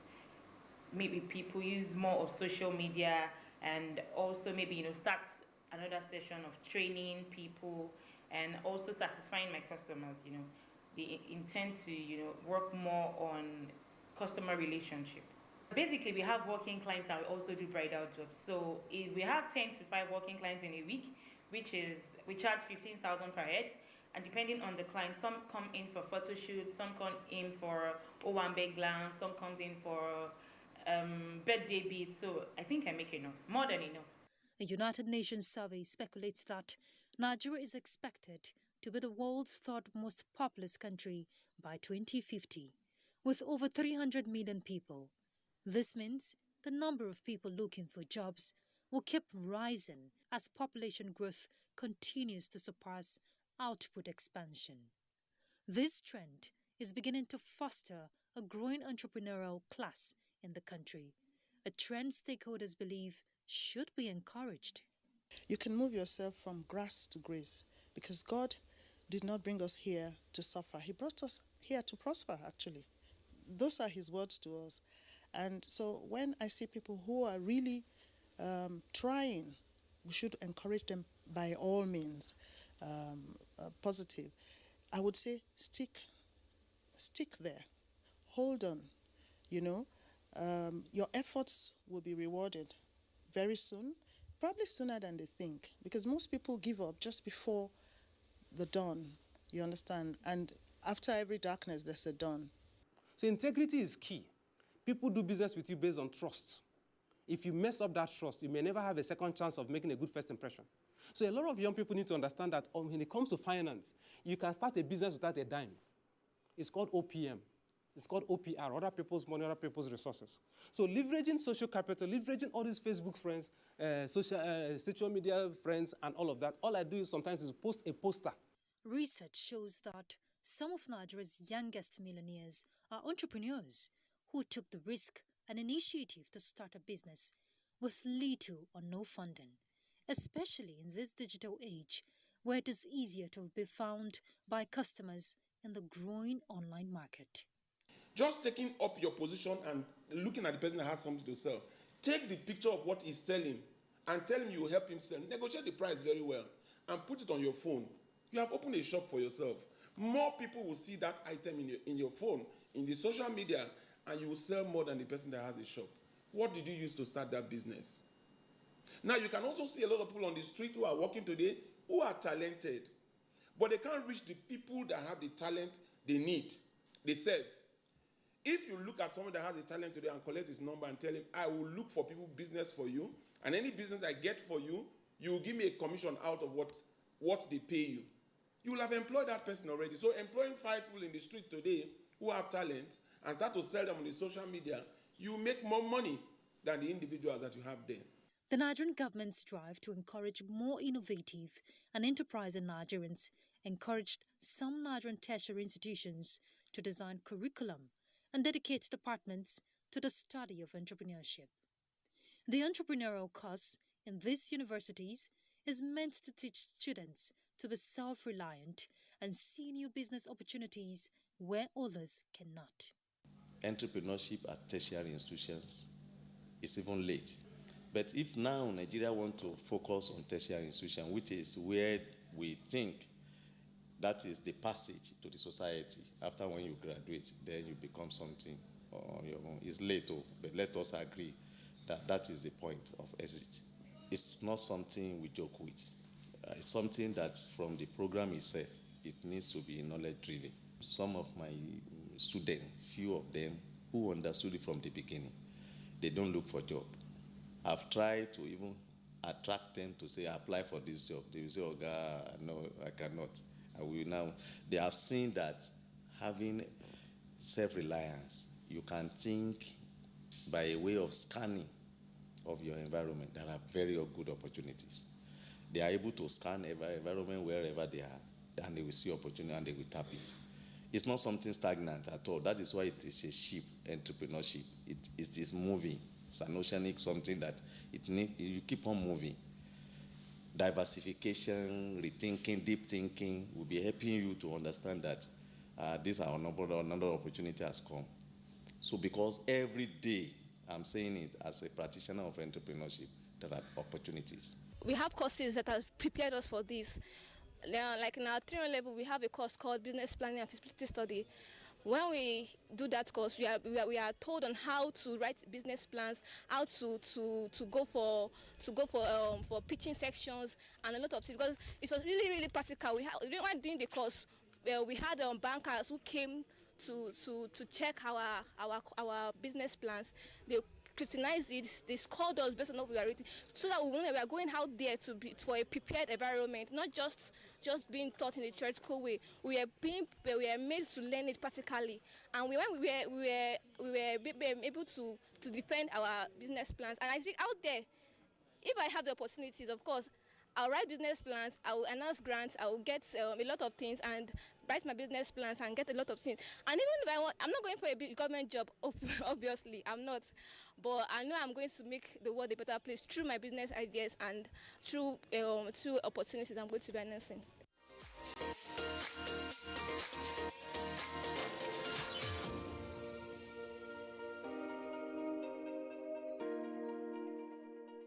A graduate in Nigeria is someone who has successfully completed a first academic degree in a university approved by the National Universities Commission or National Board for Technical Education for polytechnic graduates.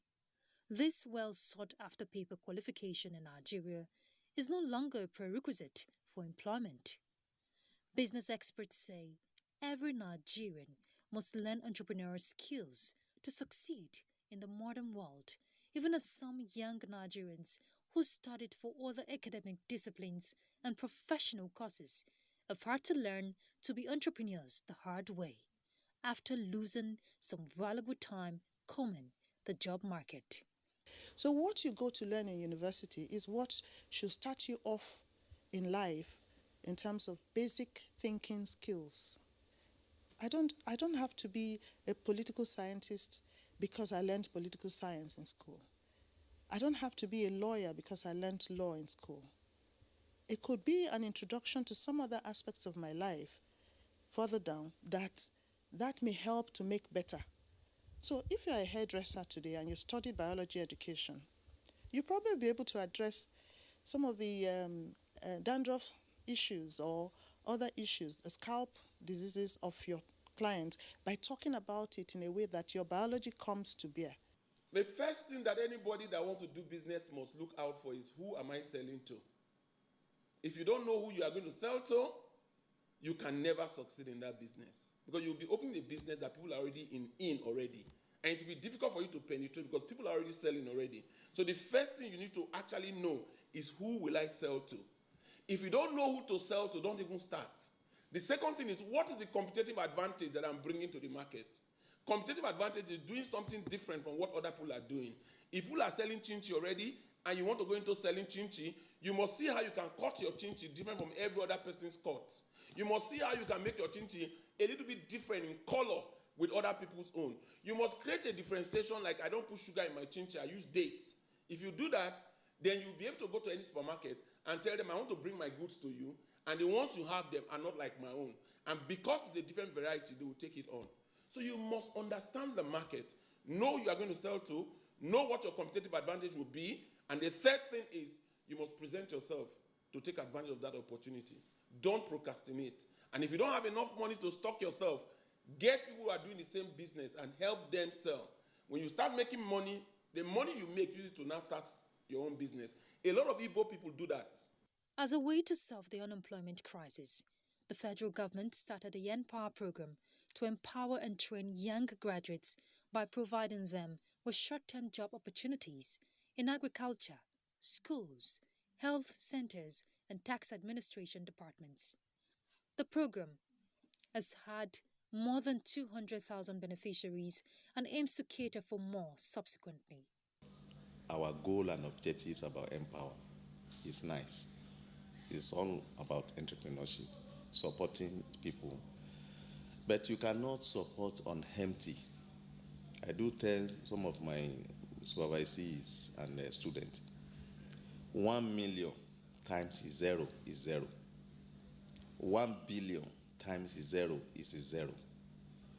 No matter what the government wants to give as a support, if they are giving it to somebody who doesn't deserve it, nothing will come out of it. That is Empower for us. For those few ones that they have found themselves worthy of acquiring that opportunity of accessing it, some of them, few of them have made use of it. The majority, nothing comes out of it. That is what we call MIE, monitoring and evaluation. Since the Empower has started, I wish we can have a report about what is the success of this program. Though some private sector firms have also facilitated job creation through innovation centers for emerging entrepreneurs to benefit from mentorship and funding. These interventions are not enough to make a major impact on the Nigerian unemployment situation. So I'm into dry cleaning. I have a dry cleaning shop where I do my dry cleaning and then sponsor the Uda Salon. I have different ideas, but the problem is capital. So I want to bring up this one now. After this one now, then I have different ideas. I do like brides. I do 3 to 4 brides in a year, more than in a year. So, and we charge up to 200. So it's more than enough. Yes, bridal jobs comes with, a lot of maybe, how would I put it? Okay, for example, I'm charging a bride 200, and I'm still having to do a bridesmaids and maybe a mom, a friend. So at least we make enough. We cater for events, we cook, we make cakes, snacks, small chops, anything for like business meetings, we always do it. Tea and coffee break, and tea and lunch break rather. My chicken fried rice, I market it online because when I do it, I have like a blog, I have a social media handle where I post all my content and everything. So people that are following it and they want it, they call in to order for it, and then I make to deliver. In the next 5 years, the number of degree awarding institutions is likely to double, and up to 1 million graduates may be added to the employment queue and unemployment market annually. What is the best way to productively engage this addition to the workforce? Everything you need to succeed is around you. If you are not a good salesperson, employ a salesperson. If you don't have goods to sell, help somebody sell his goods and make commission out of it. If you know how to use the internet to give services to people who don't know how to use the internet, who have things to sell. For example, collecting 5 people who are selling things now in shops and put in the social media and put your phone number and begin to be the marketing manager for those 5 companies. You have employed yourself already instead of looking for white-collar jobs. Because you can sit at home and be marketing officer for 5 companies. And if those 5 companies, their goods are not selling well, look for the goods that will sell faster and put it in the social media instead of doing selfie. Begin to sell with your phone. So I'm telling graduates today that you can open a shop with your phone. You can sell for anybody that has goods to sell, provided you ensure that you are well packaged and you are trusted. But if you are not trusted, nobody will want to give you the items to sell. But it has been made very easy. The social media is open to everybody. It's the biggest market in Nigeria today. The era of looking for money to open a shop is gone. There are a lot of things you can do online. You can do blogging. We have seen blogging make money for some people. You can do different things online. You can do e-commerce. That's what we call OPM, other people's money, other people's resources, other people's time. Meaning that the same chatting you're chatting, I sell plantain on Facebook on different platforms. All I did was to get a picture of the plantain, posted it on my Facebook page where I have over 5,000 friends. And in 24 hours, I had about 30 people or 35 people send me over 300,000 naira. Now, your network will determine your net worth. We need to be creative in our thinking. As young people, we need to be audacious in our thinking, and we need to learn to get our hands dirty. If you want to wear Brazilian weave as a young lady just stepping out of university, and you think that it's demeaning to fry akara and sell, then by all means wear your Brazilian weave. But don't expect that I'll feel sorry for you when you come up to me, you're looking for a job, and you're wearing this weave, but you do not want to do the things that may make you earn the money to wear that weave proudly. So that's why I talk all the time about a mindset and mind reset.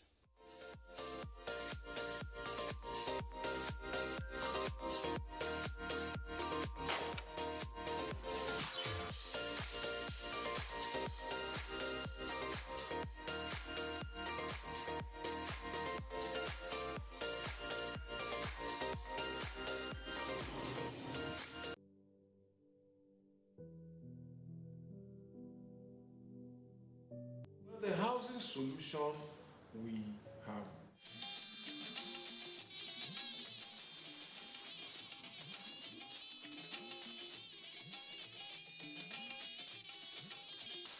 This is the network service of the NTA.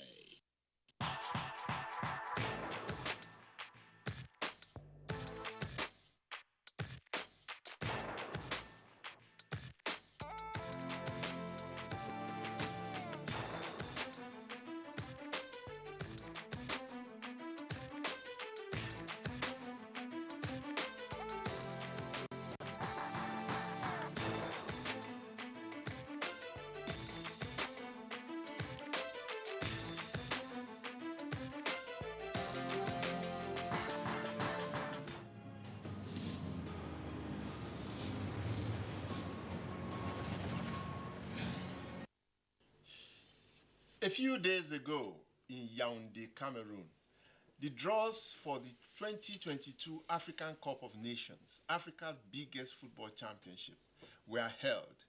Permutations and calculations have started already all over the continent about the likely winners and losers. We shall be looking at each of the groups through a crystal ball of experts that will predict what would happen when the matches begin between the 24 African countries in January, in fact, January 9, 2029.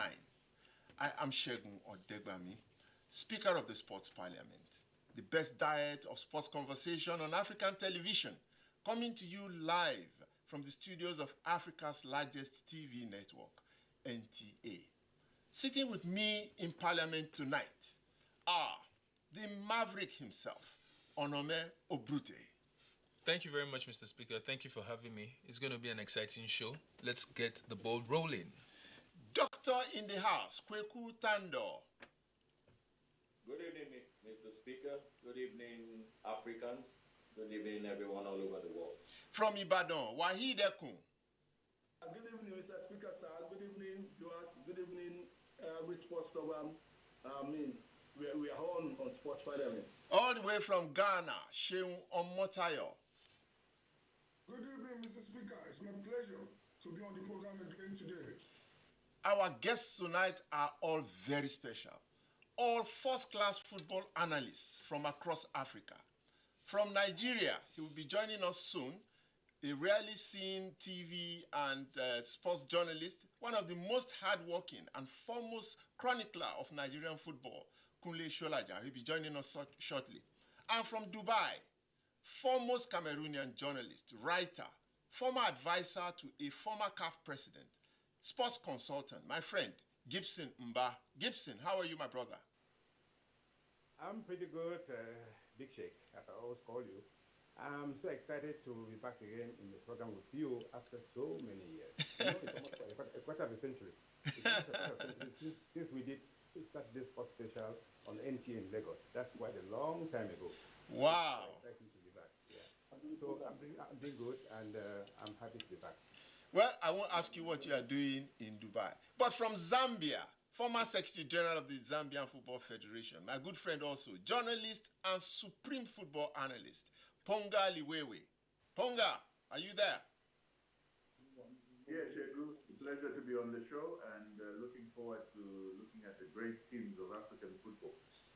Fantastic. Well, we are still expecting my friend from Egypt, Tarek Talal.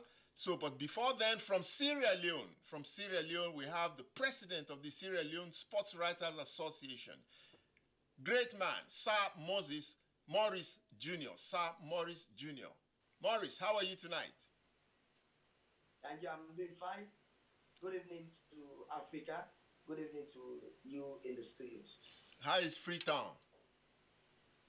Well, a bit wetty all these days.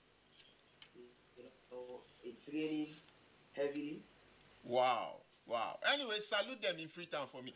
Meanwhile, Kunle Sholaja is here with us now. Kunle, good evening and welcome to the Sports Parliament. A very good evening.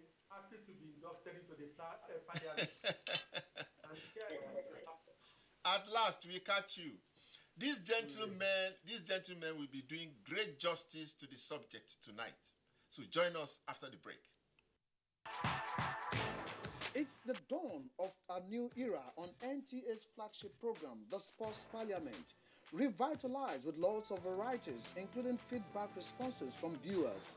Sports Parliament, the weekly sports show that exposes all the intrigues in the Nigerian sports sector and projects an agenda on the way forward for Nigerian sports.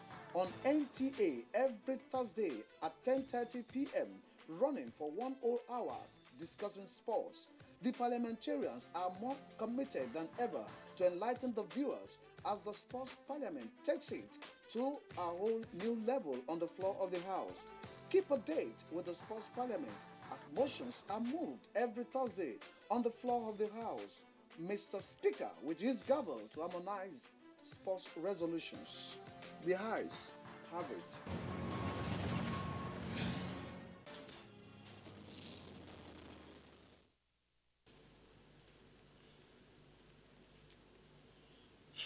Welcome back. If you are just joining us, you haven't missed anything yet. And make sure you don't miss any minute of tonight's fantastic show. Once again, it's coming from the studios of Africa's largest television network. I love to say it because a minimum of 60 million people are watching this program right now. Tonight's show can be described very easily as a pundit's delight because the Nations Cup are coming up. And those of you who are interested in predictions or placing bets and so on and so forth, go get your papers and pencils and start to take notes from the experts who are going to look at the different groups tonight. But for tonight, we are going to restrict ourselves to the first round only. Maybe towards the end, we'll ask our chief crystal man, Onome, to predict and tell us who will win the championship. But for tonight, we are just going to be looking at each group as they come. But let us set the tone rolling. What happened? How did the draws come about? For the next 2 minutes, let's see how the draws were conducted in Yaoundé, Cameroon. Ethiopia are joining Cameroon in Group A. Ethiopia are returning to the competition for the first time since 2013. Malawi, the Flames of Malawi, this is their third appearance and the first time since 2010 in Angola. They will go to Group B. We have Comoros, Comoros, one of our debutants in the competition. This is the first time they're participating in the history of the competition, and they will go to Group C. Sudan. Sudan, this is their 9th appearance in the African Cup of Nations, the first since 2012, and Sudan were with Ethiopia in the first edition. Sudan actually hosted the very first edition of the African Cup of Nations. They will go to Group D. Equatorial Guinea.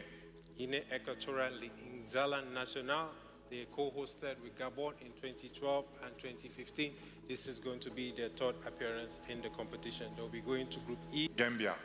The Gambia, 2nd debutants we have in the competition. Gambia finished the top of their group with 10 points, so they're forced to be reckoned with. They'll be going to Group F. Gael. Cape Verde. Cape Verde are joining Cameroon and Ethiopia in Group A. Zimbabwe.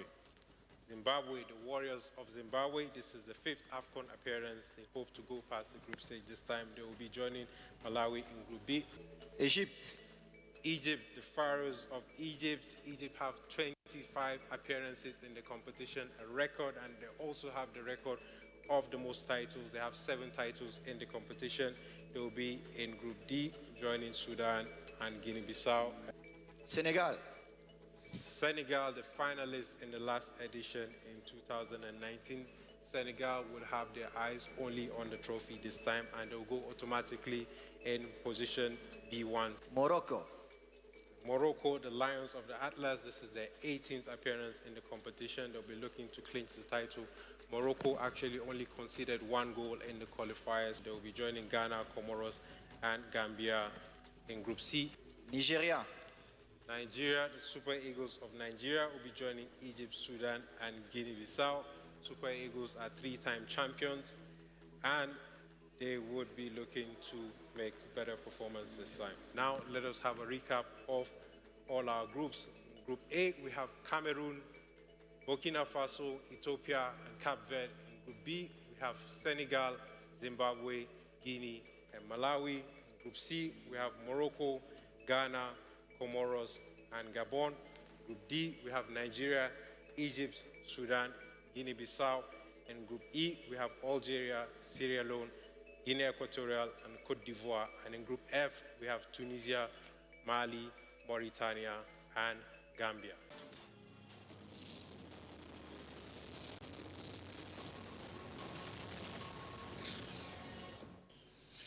Welcome back.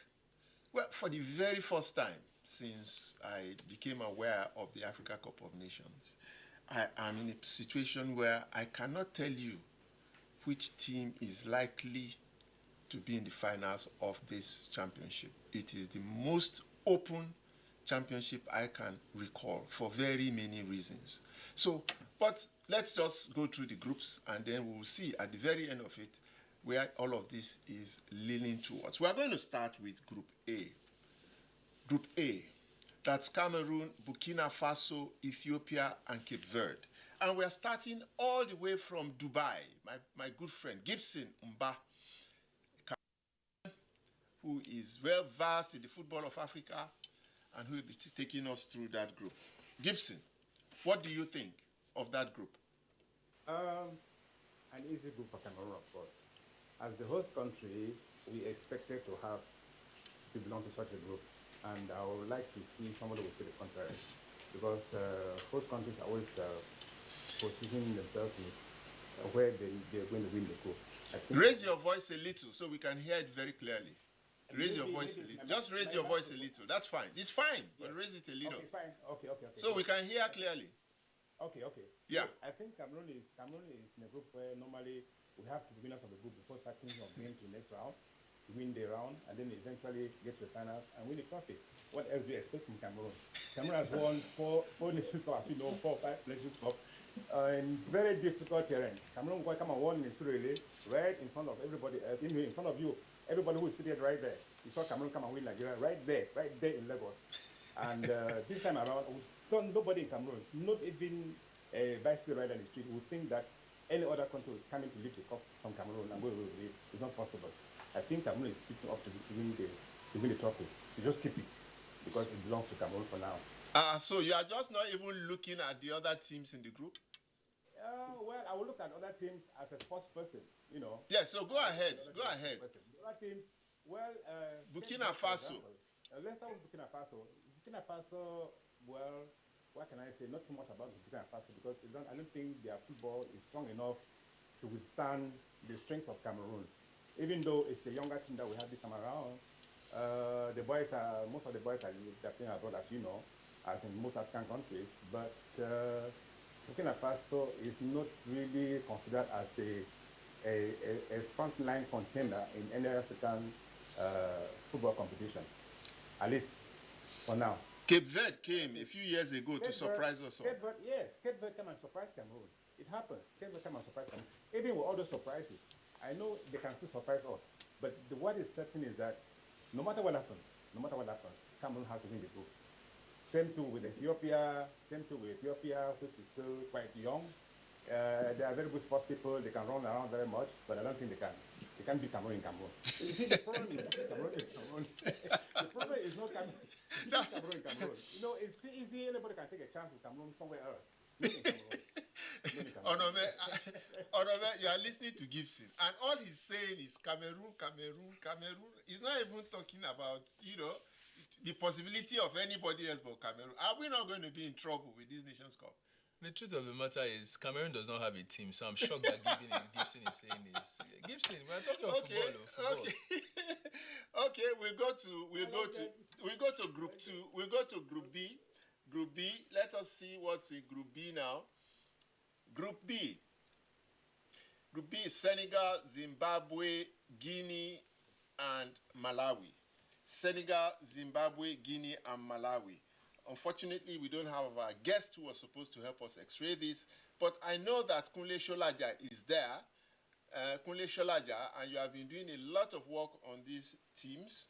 So just give us your take on this group, Group B. Kunle. Yeah, thank you very much, Mr. Speaker. This Group B is the only group that has no past winner of the African Nations Cup here. So even though I would still say it's a power-packed group, but all the same, Senegal look like the most likely team to top that group. Senegal are for many months now, if not going to almost 2 years, they are the most ranked team in Africa. And even though, to some extent, they are underachievers when it comes to the Africa Cup of Nations. They've been to the final 2 times, they've not been able to win. But I still see Senegal as the main team here, and we have challenge from Guinea and possibly Zimbabwe. Well, Guinea have suddenly reawakened their football. In the last couple of years, 3-4 years, they are doing very, very well now. Zimbabwe, I'm not so sure, but Malawi, also, I'm not so sure. I'm here just as a moderator, speaker, so I don't have opinions about those teams. Does anybody want to add to that? Just join. Any parliamentarians? Mr. Speaker. No. Shehu, you are going to tell us about Ghana. Mr. Speaker, can I say something? Yes, go ahead. Mr. Speaker, can I say something? Yes. I think that Senegal, within the past, maybe the past 10 years, has always been on a very good team. With the core of players they have, I think Senegal can always be considered as outsiders because they always have a bunch of very good players. I think Senegal has to be watched out. Everybody has to watch Senegal. They can surprise anybody in this competition. Okay, so we have Cameroon in Group A, Senegal in Group B. Okay, so let's go to Group C now and see what we have in Group C. Group C. Here we have Morocco, Ghana, Comoros, and Gabon. Okay, Professor Sheun Omotayo, you have become the Ghanaian for tonight. What is the take in Ghana right now? What do Ghanaians think after the draws yesterday? Well, I think it's just a straight feeling here that they see it as one of the best groupings that Ghana has ever had since they've been attending the Nations Cup. And easily in that group, Comoros and Gabon are going to be out, and Ghana see Morocco as the only serious contender with them. And I see Ghana going ahead to top that particular group because of some radical changes that have been the Black Stars have been undergoing since they got their new coach, new GFA, and other things that have been done to revamp sports, spectrum of sports in Ghana as it were. So easily Ghana will top that Group C, Morocco will come second, and maybe Comoros will be the whipping child of Group C. And Gabon, you know, they are mere underachievers, they will play well, but will never score the goals in order to overcome the opponents. So I see Ghana topping that league, that group. Okay, because I personally, Onome, I personally can't remember the last time that Ghana won the Nations Cup.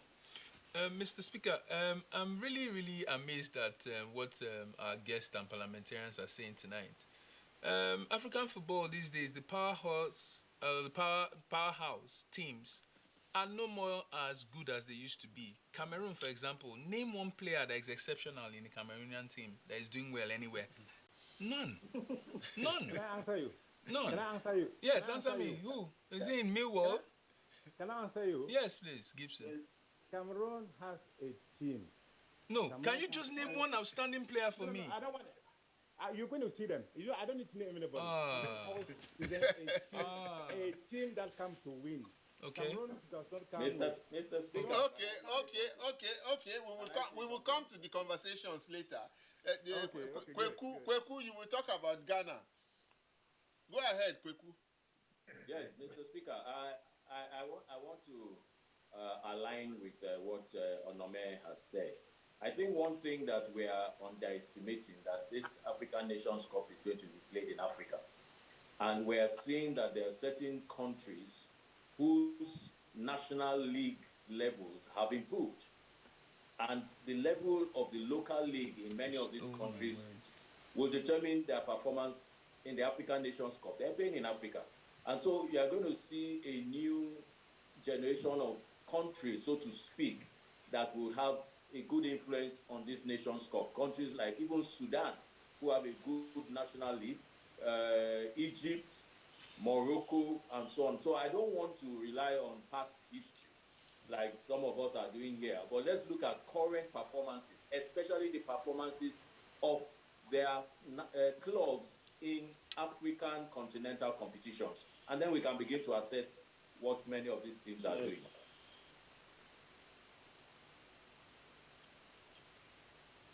I can't hear the Kweku anymore.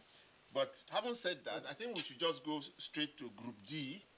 Group D to find out the teams in Group D. Can we see the teams in Group D? Here you have Nigeria, Egypt, Sudan, and Guinea-Bissau. So this is the time that Kunle will now come and tell us about your Super Eagles. Kunle? Yeah, first and foremost, let me add the fact that this is an exceptional group. It's just like the creation of the Pool 2 of the 1963 Africa Cup of Nations, when we have 3 teams per group there. The first 3 teams in this group were massive.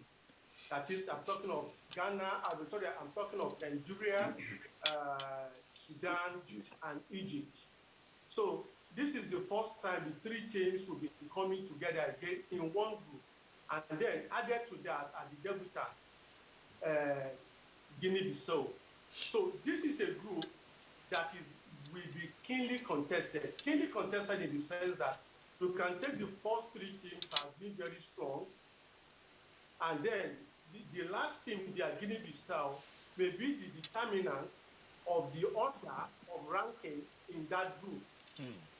But by and large, the team that is highly favored with the features is Sudan. Sudan will play the weakest team first, and then play Nigeria second, and then possibly play Egypt as the last team. that is, they will be moving progressively. What it means is that they are almost assured of having 3 points at the start of the competition.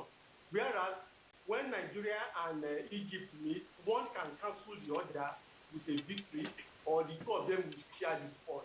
Whatever the result will be, it is advantage Sudan.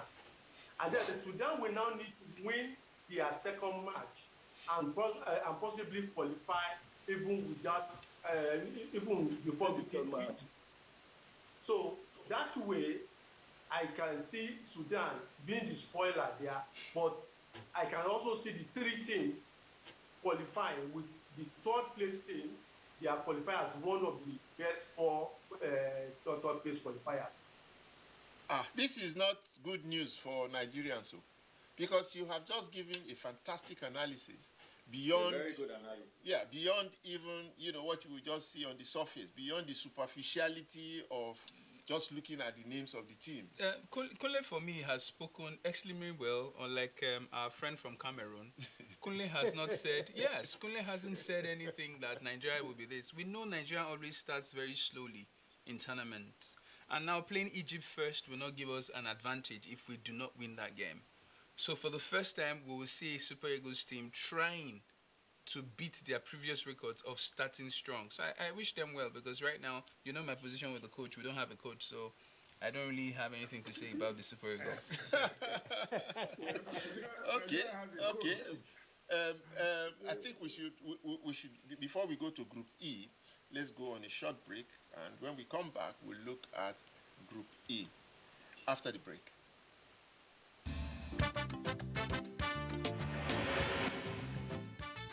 There's a start and get.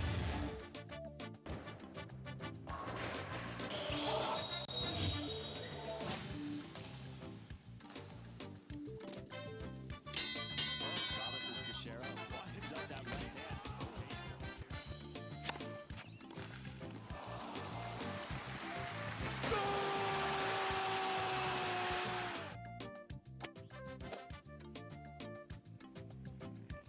Archbishop of basketball, goal! He hung on that net like a stalk up a tree. NTA Sports 24 brings you all sports, all time and all day. Tune in to watch NTA Sports 24 on Star Times Channel 270, StarSat on Channel 434, and Free TV on Channel 731. NTA Sports 24, where sports thrive.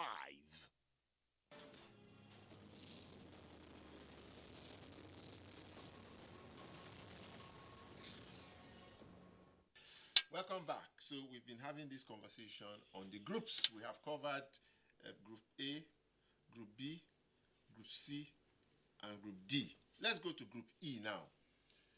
Let's see the teams in Group E. Group E.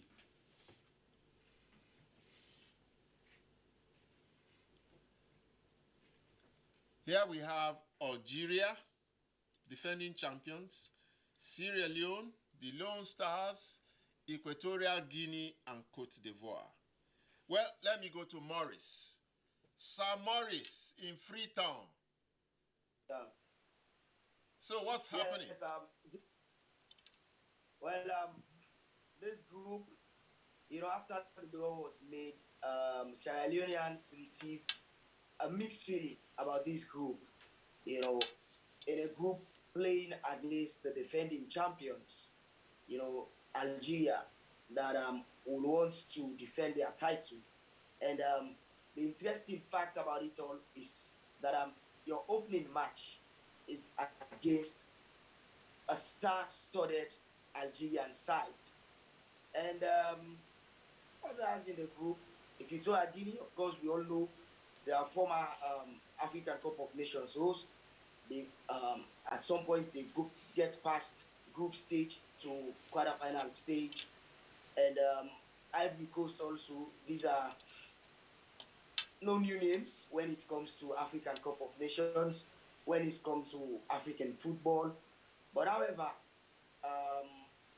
the road to the African Cup of Nations in ending Sierra Leone long wait, 24 years, when the last time Sierra Leone played the African Cup of Nations.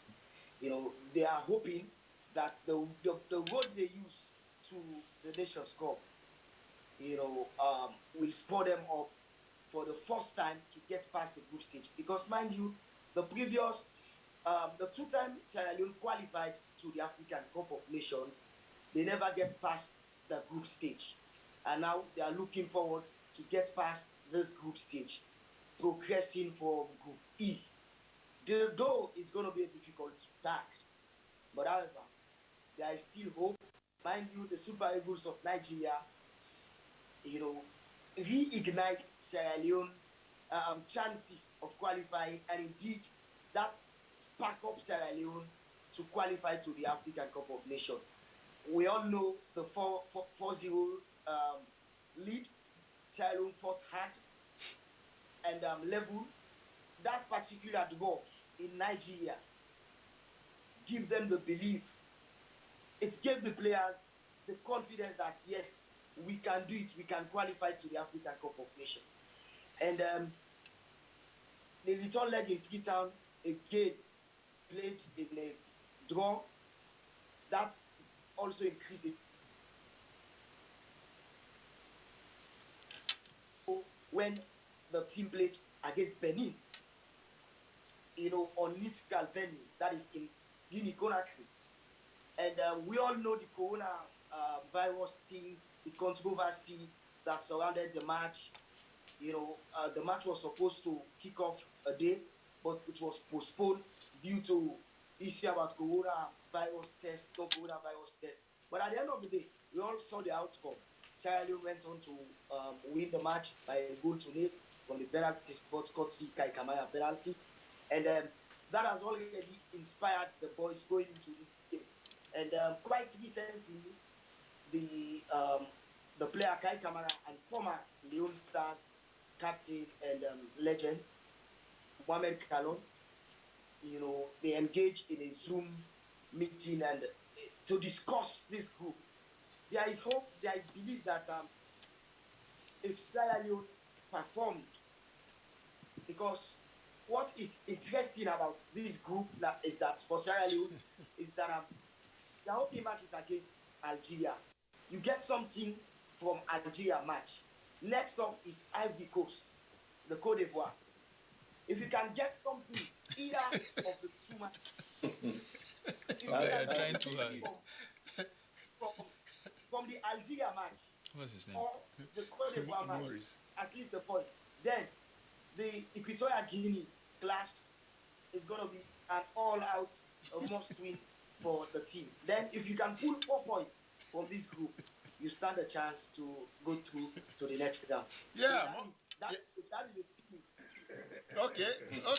Maurice, do you know what? As you were speaking, I was watching a few faces and people were smiling. It's like if you were in Nigeria now, I would just advise that Sierra Leone should go and pray. Learn like Nigerians to pray. Wahid, let's go to Wahid. Wahid is in Ibadan. Wahid can pray. Wahid, are you going to join them in prayer? Mr. Speaker, sir, the former speakers have spoken well. But what I believe is that there is no small country in football these days. We are going to see a lot of surprises in this Cup of Nations that is coming up. We don't usually rate teams by names. That's most unfortunate. The Cameroonian man... No. Talk about Sierra Leone. Talk about this group. Algeria, Sierra Leone, Guinea, and Côte d'Ivoire. Don't go to Cameroon. Let's pray for them because that zone is not easy.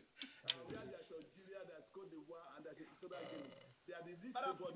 Let me address Maurice. They are the least favored. Why? Yes. Over the past, have you seen the surprise results Sierra Leone has produced? Yes, that's what I'm saying. There's going to be surprises. They are the least on the team.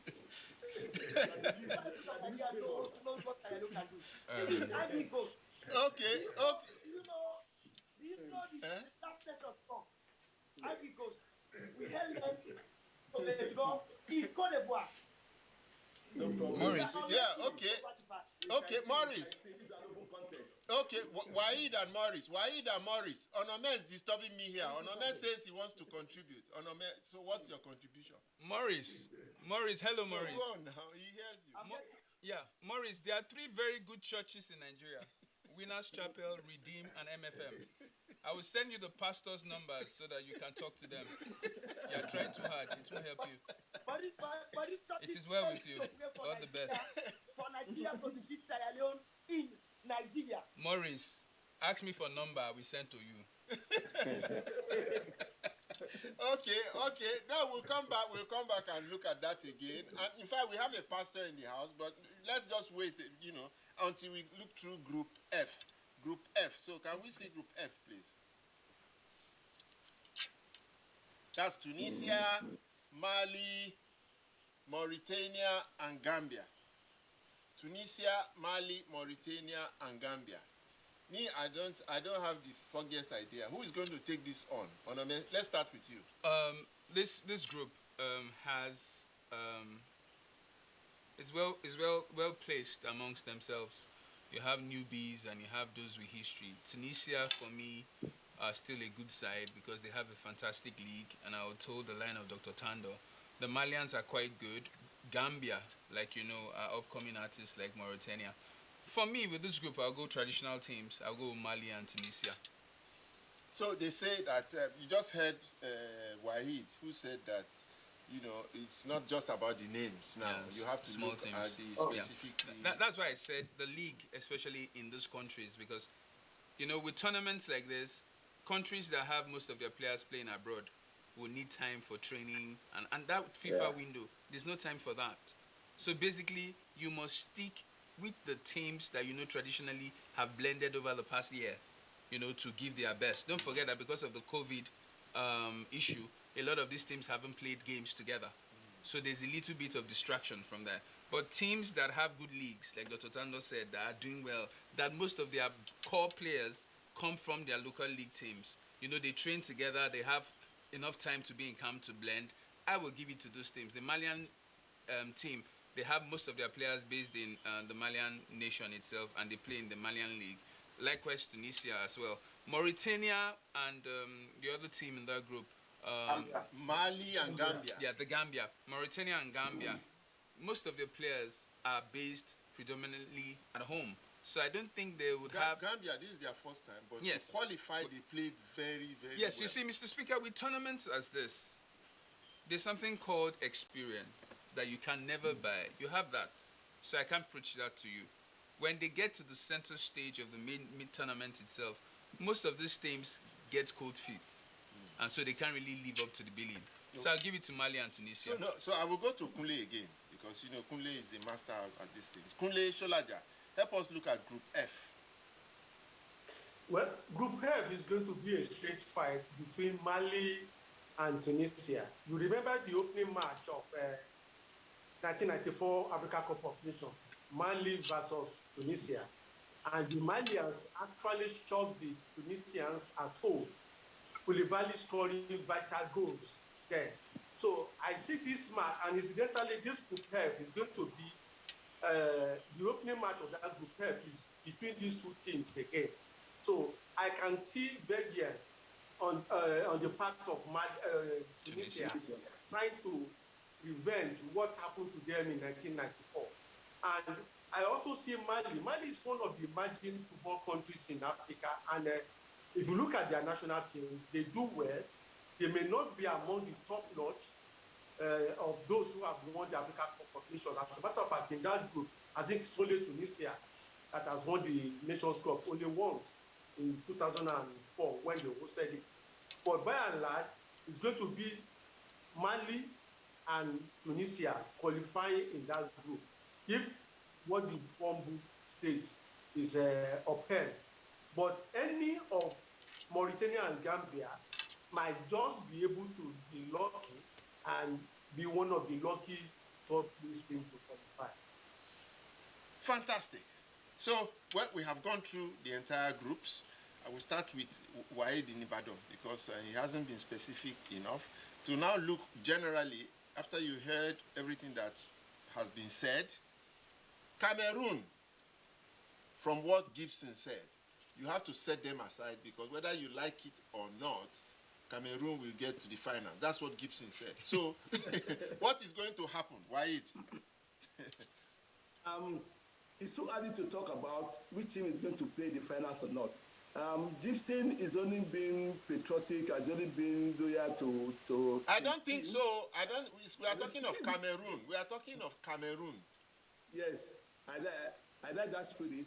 But nevertheless, Cameroon is still going to make the wave. You know, Cameroon is a team to reckon with. Cameroon is going to qualify. I can bet that. But I'm not saying they are going to win the tournament. But for this stage, I'm sure Cameroon is going to qualify for that group. Okay, now let me go back to Gibson in Dubai. Gibson, you have heard the sentiments expressed by all our members here. Yep. So, having heard all of that now, and coming from your own very sentimental, position, what do you think? What do you think generally now? What do you think now? Here's Algeria. They have not lost a game in 27 matches. They've not lost a game. Super Eagles. I can't remember the last time we played against Cameroon and we lost. Tunisia, Senegal. Look at those big teams. Mr. Speaker, sentiments aside, when we talk about football on every continent, there are certain countries you must cite. Very, very true. You must call them the big footballing nations in Africa. Very true. I won't call Cameroon first. I will want to call Cameroon last. I will start with Nigeria, and then I'll follow up with Ghana. Then I include Cote d'Ivoire, and also... No, Egypt is the most successful. I'm coming up. Yeah, I was going to call Egypt. And also Egypt. And also Egypt, after Egypt, in North Africa. Lately Algeria. Okay. And then Cameroon. Why do I call these countries? Everybody knows why I'm calling these countries. Those are the countries that have won trophies, that have won the African Nations Cup. In every continent, when you talk about big footballing nations, the first reference is the big trophy that these teams have won on the continent. Am I right? Okay. Let me leave you now. Now that all of us have spoken, except one. Yes, okay, land, because I'm going to Zambia. Okay. Mr. Onomo said something there a few minutes ago. You see, there are always sentiments, contradictions before a tournament when it comes to national selections in Africa. Everywhere you go, you will see people not happy, especially in the big footballing nations. He said something, or I don't know why he was the one who said it, or some other person. He talked about Nigeria that is not very sure about the team that is going to be put up and things like that. Cameroon, if you come to Cameroon, you hear the same stories. They will tell you, we have no team, we have no coach, this one is this, in all big footballing nations, starting from Brazil. There's somebody who said that Brazil has maybe, if they have a population of 300 million, they have 300 million coaches and 300 million... Anyway, Gibson, we have heard. We know you don't need prayers. You are solid. But let us now go to my boss in Zambia. He has been sitting quietly, listening to all of us just ramble. So, Bonga Liwewe, you have heard everything we said about the different groups up till now. Zambia are not in contention. So you help us sum up all that you have heard now. What do you think? Ponga Liwewe. Firstly, I think the critical thing here is players playing in Europe, because I think the gap between domestic leagues and European football is so vast in today's football that if you don't have a large contingent of players playing in Europe, and Zambia played Algeria. I'll give an example of Algeria, who we played in the same qualifiers for this Africa Cup. They brought 22 players, all of them playing in Europe, no single local player. Similar case when you look at Nigeria, you look at the Black Stars, you look at Cote d'Ivoire, you look at Morocco. The North Africans may be a slight exception, and I heard the comment about the strength of local leagues. I think that specifically could apply to the North Africans rather than the rest of Africa. North Africa, because we all know the high standard. When you look at our club competitions, how impactful the North African clubs are. I mean, look at Tunisia. They can rely on players from Espérance, Club Africain, Etoile du Sahel. If you look at Morocco, they have Raja, they have Cannes. If you look at Algeria, similarly, they have a strong domestic league. Egypt is another case in hand. But if you talk about local leagues, you can forget about Sudan, forget about Ethiopia, forget about Malawi. I think this local league thing applies specifically to the North Africans. And then, of course, the players in Europe, the gap is so big now that I think if you look at Zambia in 2012, we had a sprinkling of local players when we became African champions. But by and large, I feel that now, even when we see the likes of Gambia now coming into the picture, and of course Cape Verde, who until recently, maybe in the last 5-6 years, were nowhere to be seen. The fact that they started to look at players from the diaspora, and statistics show that Cape Verde have more people from that island living outside the country than inside. And therefore, they went outside to look at the people who have the eligibility to play for Cape Verde, living in Portugal, living in other parts of Europe, and then suddenly had the strength. So the key factor here is how strong is your foreign contingent. And I think this is the differentiating factor in football. The Cup of Nations is dominated by North Africa, it's dominated by West Africa. You can rule out the rest because East Africa has very few players. In Europe, Southern Africa similarly. And therefore, you can expect your likes of Algeria to be up there in contention, Cote d'Ivoire, Ghana, which was mentioned, Nigeria. And then the lesser ones, of course, will do their best, will be competitive, but by and large, it will either go to the west or it will either go to the north, where you have the strength of their European players, European-based players. Fantastic. Thank you very much, Ponga. Well, what we are going to do, because I know that 60 million at least people are listening and watching this program, and by the end of this show, some of us are going to put our bets on certain things, having heard and listened to everything across board now.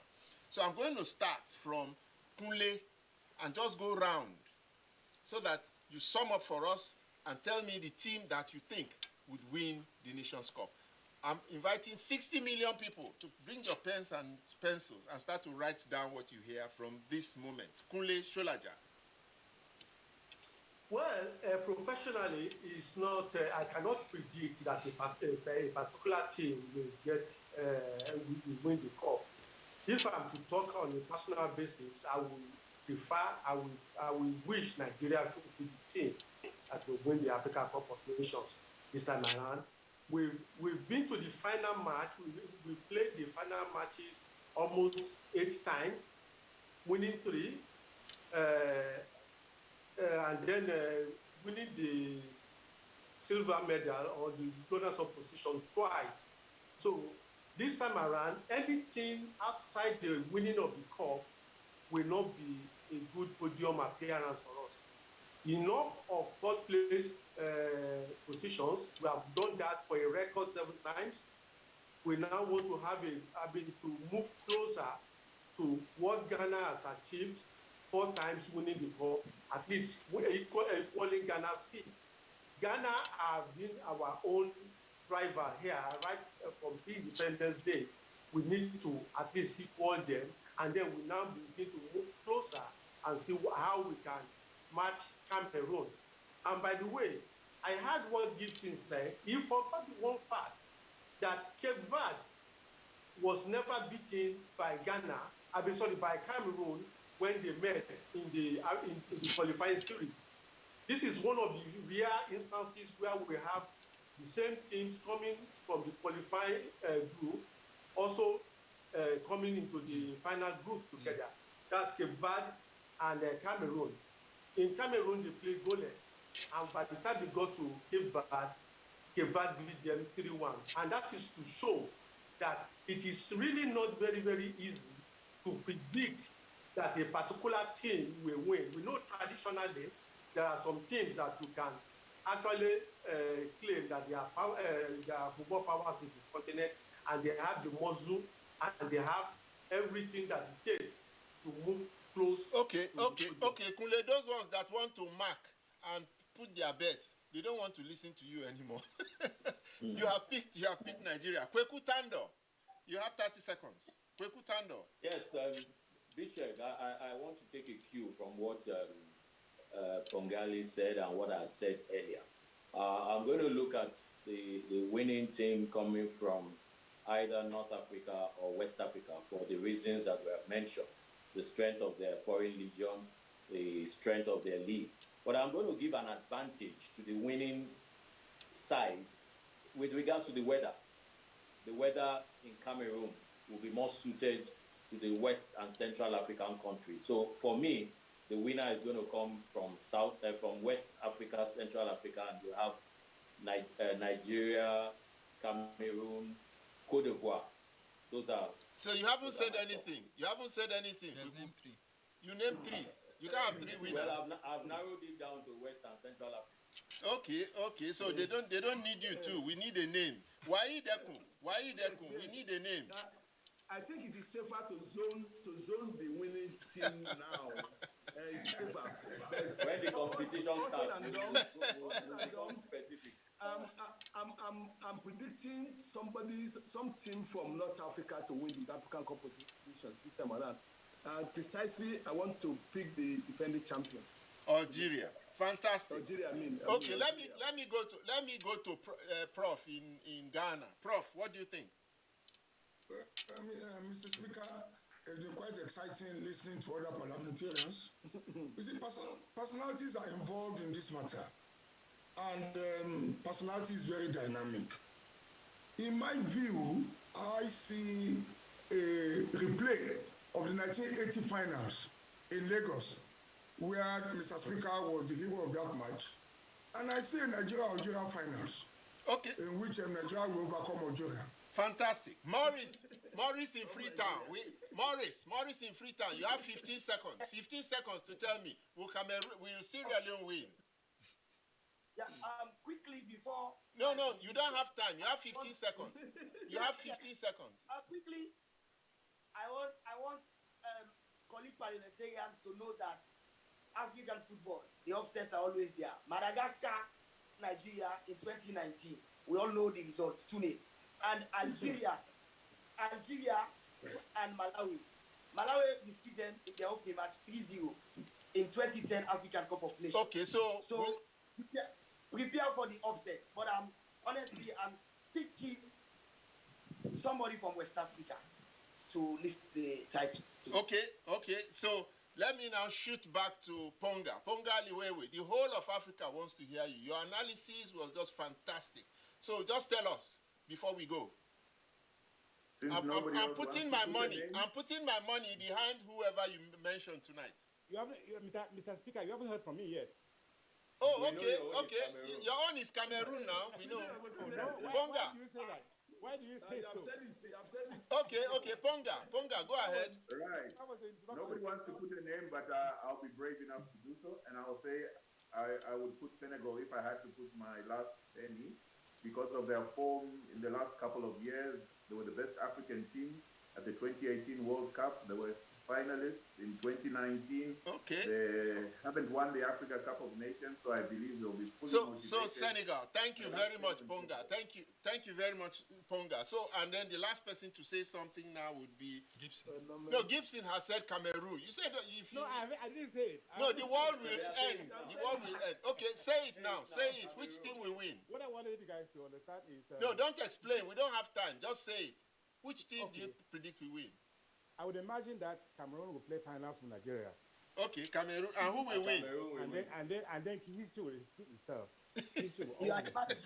Which history? All right, Onamia is here to make the last prediction and move emotion for us to convene again next week, Thursday. Okay, an interesting show. Well done, everyone. I said we don't have a coach, but I think we have the players that are willing to win this tournament. We'll be in Cameroon. Nigeria is going to win the Nations Cup. That's my prediction. Nigeria will win. Thank you very much, Mr. Speaker. I'd like to move emotion. I'd like to move emotion that we reconvene next Thursday and have another great panel of analysts to talk about whatever topic we have on the banner next week. I so move, Mr. Speaker. Well, I hope you've all heard the predictions. Go and put your money there now for those who are interested to make money. I'm putting my money on. Well, all those in favor of that motion, say aye. Aye. Aye. All those against, say nay. The ayes have it.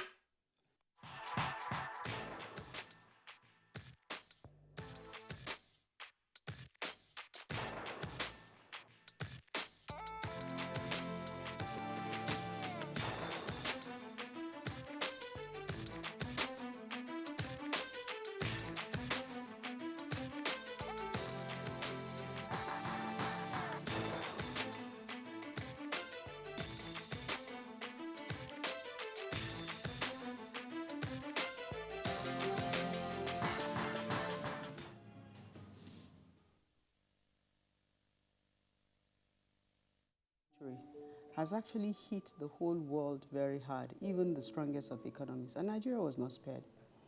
But due to the proactive stance and steps that the president has taken, we've been able to come out quickly. The president has consistently said we must invest in infrastructure, even as we're investing in human capital, that we must invest in infrastructure, because at the end of the day, that is what will bring about a sustainable economic growth. So the president has given us our directive. He has said you must make sure you pay salaries and pay pensions, but you also make sure that the critical projects of roads, railway, airports, bridges, major infrastructure that are meant to drive the growth of the economy, that we consistently invest in them, even if we have to continue to borrow to do so.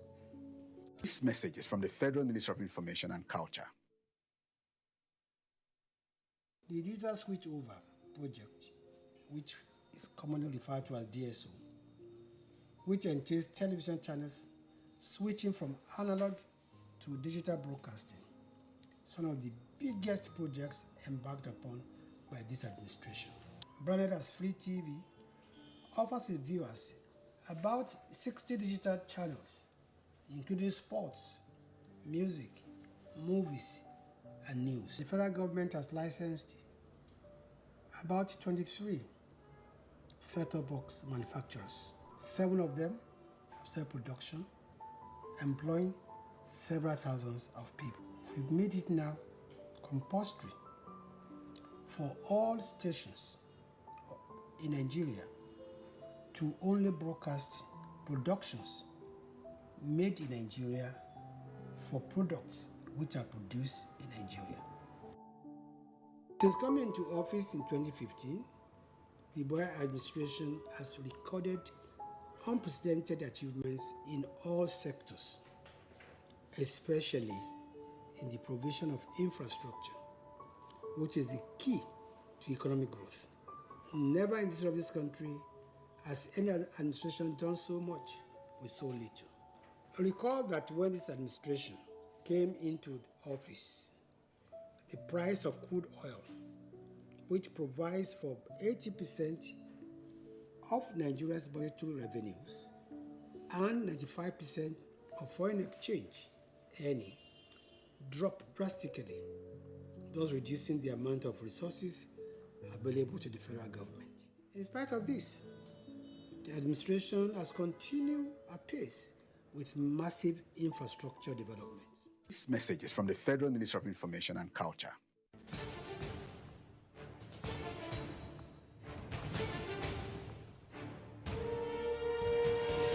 Finally, the hero of Nigeria's democracy has arrived. He shall usher us into a new phase of development, peace, and prosperity. He is the father of the new Nigeria, His Excellency President Muhammadu Buhari, GCFR. Welcome to another season of giving Nigerians hope yet again. We are sure of a great future for both ourselves and generations yet unborn. We look forward to your leading us as a nation into our manifest destiny. Though the challenges against us as a people are many, we know that your leadership shall set us on the right path to our greatness. A new dawn beckons on us all, and having you as our president is a precursor to this. Thank you for believing in Nigeria. This message is from the Nigerian Television Authority, NTA. The Ministry of Works and Housing has the responsibility to help improve the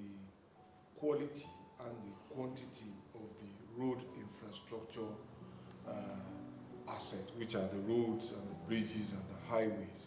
At the moment, we have over 13,000 kilometers of road network under repair, reconstruction, or rehabilitation out of the existing 35,000 kilometers of federal road network. These 13,000 kilometers are comprising about 850 different contracts which the ministry superintends across Nigeria. We are fulfilling the mandate of our ministry to expand the connectivity of Nigeria's states and by extension the towns and villages through road transport. The NOA, for example, has succeeded a great deal in sensitization during the pandemic, and we have found the community mobilization officers most effective in the sensitization and in the advocacy campaigns, creating awareness on the coronavirus pandemic. We have done this through the production of jingles, which were very widely distributed in different languages, in English, in Hausa, in Yoruba, in Igbo, in Tiv, in Igala, in Kanuri, in Fulfulde, in Ijo, in Isoko, in Bini. In talk of any other language you can think of, we had translated sensitization messages. This message is from the Federal Ministry of Information and Culture.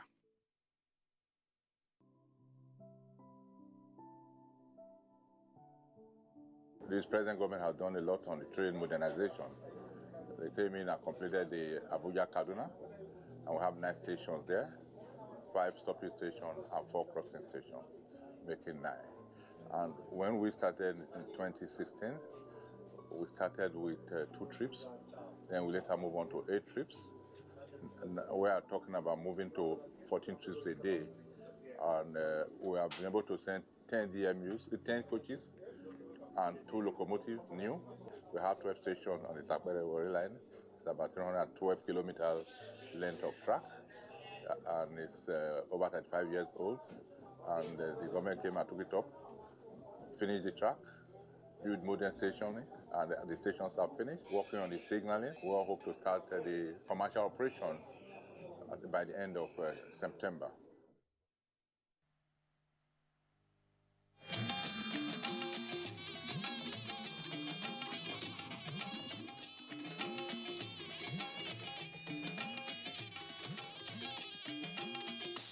This is the network service of the NTA.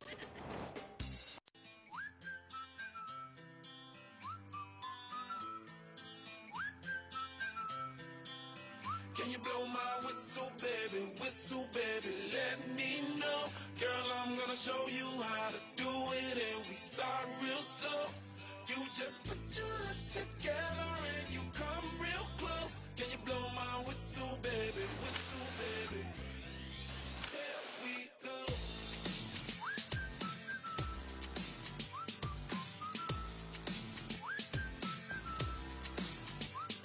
Look, I'm betting you like people, and I'm betting you love freak mode. What I do? What does he even want from me? Is he going my way?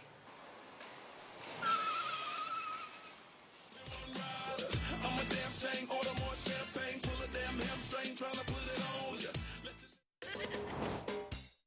Hi, I hope you had a good laugh at that skit. It's from way back, but it's always funny.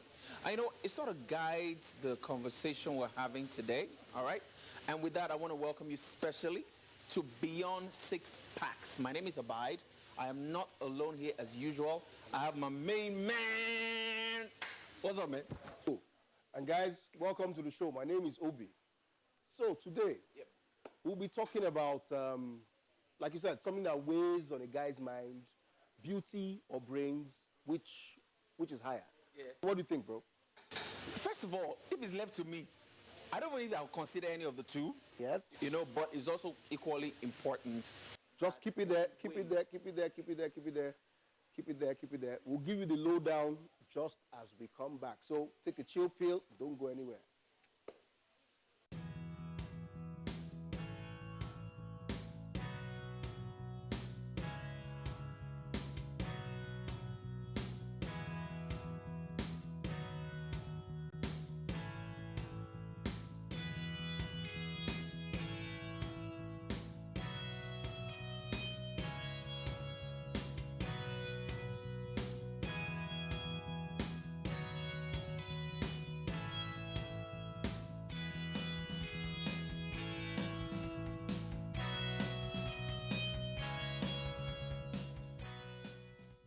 So welcome back, guys. It's still Beyond Six Packs, and today we're talking about beauty and brains, which weighs more on a guy's mind.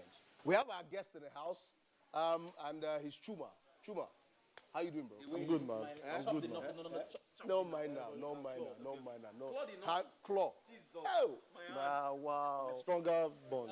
So Chuma, let's start off with you. Which do you think weighs it better or more on the scale of preference of a guy? Brains? Now, this is brains with regards to women, or beauty? Okay, I think the average guy would go for beauty, naturally. Okay. But if I talk about myself, it will be the brains, because beauty fades, right? But the brains don't fade. I mean, you really need to get very old before you lose your... Chuma is speaking English. You know why?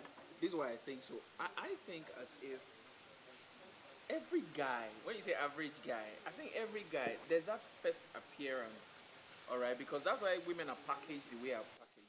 You know, of course. There's the first appeal. We see, and then we just... Psychologists will tell you that women are more emotional. Yeah. All right, they can fall in love with the guy just hearing him talking on the phone and stuff. Mm-hmm. But I need to see the girl. All right, so the appearance is very key. So you see, the question is what stakes high? Mm-hmm. Yes. So for that initial impact, initial attraction, which will sustain that relationship? Is it the beauty or the brains? Here's how I look at it. Brains, right? It's like saying sense. You can learn sense. No, you can't. You can't learn sense. No, you can't. Okay, wait. I think you can learn sense. I disagree. If you are with me, for example, you know, I have to blow my trumpet. If you are with me, right? Yes. I will teach you some sense that you need to learn. So it means there should be capacity to learn it. Oh, they learn beauty, brother. They learn brother. This is the best time in my life. Oh, no. Sorry. Have you been to any wedding recently? Any wedding or any social events recently? All the girls look the same. You're right. Yes, they all look the same. The same brown powder. Same powder. The same line. Same body filler. The same mouth. That kind of hair. They all look the same. So, I mean, really, there's no... The first I'm hearing is you can learn beauty. Beauty can be learned. No, beauty can be built. It can be created. Yeah, but is it still beauty? Oh yes, it's beauty. Beauty lies in the eyes of the beholder. It's nice. I like it. I heard the story. I don't know if it's Indian that he got home after the wedding. When she removed the makeup, oh my Jesus! When he saw and behold his grandmother, exactly. Come back. Exactly. That's so which means that the guy made his play based on one parameter, on beauty. Because every time they saw and they hung out, she was all, you know. And now when she enters the house, when she bowed, now. So I like your angle. He looks like the kind of guy that will investigate. You have to hang out. You have to hang out both in and out. No, but guys, we really need to dig a bit deeper. You see, like he said, beauty fades, sense stays. Sense stays. You say sense can be taught, so it means there has to be a capacity for learning. And then beauty cannot be taught. But he says it can be created. Are you seriously saying there are women that you cannot teach sense? No, I'm not saying. I'm just putting everything said into context. Okay. Yeah? You are of the opinion that sense can be taught. Mm-hmm. He's of the opinion that beauty can be created. Yeah? So that is still like 1-1.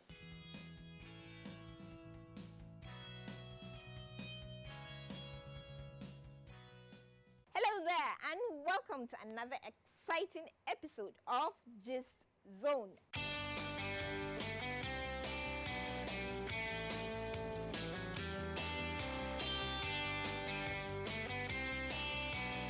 If that's what she wants to do and she's happy to do it and if that's what works for them both, then that's awesome. We're bound to make mistakes and we're about to make corrections after making mistakes. So many people are dubious now. Alright. Family take marriage personal, more than even the bride and groom. And another person say I'm here to gossip, but you're here to just dish out. You know he's in our nature, especially we women. Who's your brother? I don't know why Aisha did not bring chicken for us. You know how we do it here? This is where we get to dish out all the steamy, hot, trending gossip.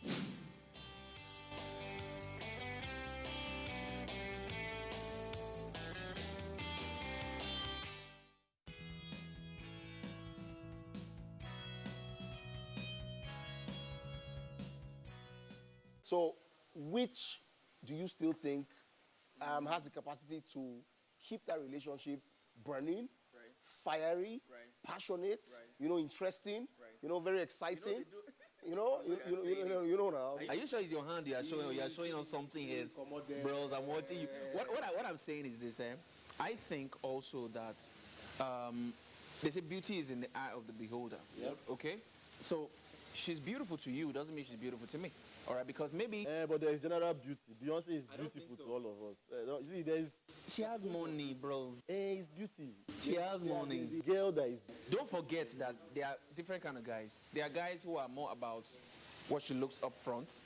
All right, the one we call, there are guys that are more of hips guys. Oh, I like her because she has hips. Okay, let's not even. Are you following? Let's not get into the. No. It matters. No, let's look at the entire being, the human being. If she has hips, she's beautiful. As in, that girl is fine. Attractive. Her face might not be all that, but if she has hips, that's his own. So what happens tomorrow when you see a girl that has bigger hips? What would that guy do? Will you now switch? He will switch because you like hips. So when you say what sustains a relationship for a guy? No, if he has chosen, come on now, that now means he has to not be disciplined to stay with this woman. When his parameter for choosing is hips. No, calm down, wait. Let me bring another angle. Couldn't it be that none of these actually marks for beauty? No, that none of these, either beauty or brains, is enough on its own to sustain a relationship. Yes, actually, it can't be just those two things. But for what we are discussing here, we are looking at those two parameters, yeah? And if we compare... No. The show is beyond six packs. So beyond those two things, who says that it's just... Oh, there's a whole lot more. There are things like peace. You see, when a woman gives you peace, no matter what you do... Loyalty. Thank you. Respect. Yeah. Some people don't mind about it. I don't know about food, though, because these days you have all sorts of chefs and all of that. But, when a woman gives you peace. I keep using the word peace because it encapsulates both loyalty, respect, and all of that. There is a place called home that you go to. Right. Yeah, so no matter what you do, wherever you are and all of that, you're looking forward to going home. I'll give you an example. I think they said during the 18th or 17th century, the French women had this poison that they give their husbands. So when you are going out in the morning, a drop of it is put in your tea. Now, it takes poison. But it takes about a week to kill you if you don't take the antidote. However, the effect starts manifesting. So you start feeling very uneasy. You are just disgruntled. You are angry. What's the purpose of the poison? So by the time you come back in the evening, and they give you the antidote, you feel fine. So repeating that cycle over a period, the man now feels, anytime I get home, I feel good. But anytime I leave there, so the longer he stays away from the wife and the house, he feels uneasy, disgruntled, angry. But the moment he gets... May God not let anything happen that you not keep him outside. All of us, they chop cup. But at the end of the day, I feel as if there are as many opinions about the matter as there are men. Yes. But personally, I am looking at the first initial attraction. Oh, it's beautiful. She looks like. It's beautiful. Okay? Then every other one... It's beautiful. You can see, that's what you see. No, but what if you can't see? Does that make you less a guy? No, what if you can't see? So somebody that's blind now. That's my point. So there's no consideration now if you can't see. Think about it. Because you'll be thinking about voice. No, think about it. So a guy who can't see, is he less a man? He's not. No. What we're saying is that even if he can't see, all right, he's not bothered about beauty. He might be bothered about brains because that would determine the intelligence and the talk. I think we need to dig deeper. Is it possible that you can perceive beauty from voice? You can demonstrate it now. Okay, so if you close your eye now and then you hear a lady passing and talking, you'll be shocked at who has... But when the babe sounds nice, they're always fine. So your spec now, in spec now. So there are guys without spec. I know one of them. Their guys are speckless. Your guys are speckless. So anything goes. But you see, anything going, they still get parameter where they used to. There's always something that attracts you. Spec inside no spec. Inside no spec. Specklessness is a spec. Good. Or speckifu, specklessness, pick. But last, at the end of the day, Yeah. there's always something, all right? We are just basing this conversation now on, is it beauty? Is it brains? There are a lot of opinions back and forth about specs, about no specs, about voice, about aesthetic. But you, Chuma, you, personally, what grabs you? Of course, beauty attracts me. I'm a visual person. And that's my chop no good. That's my real guy. So that's your opinion. That's your opinion.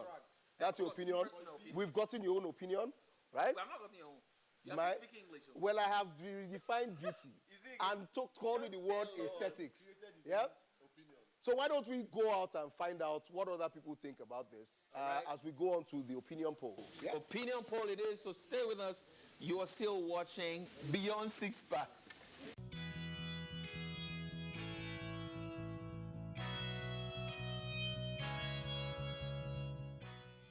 Your brains. Very tactical. I prefer brains because you can always get beauty.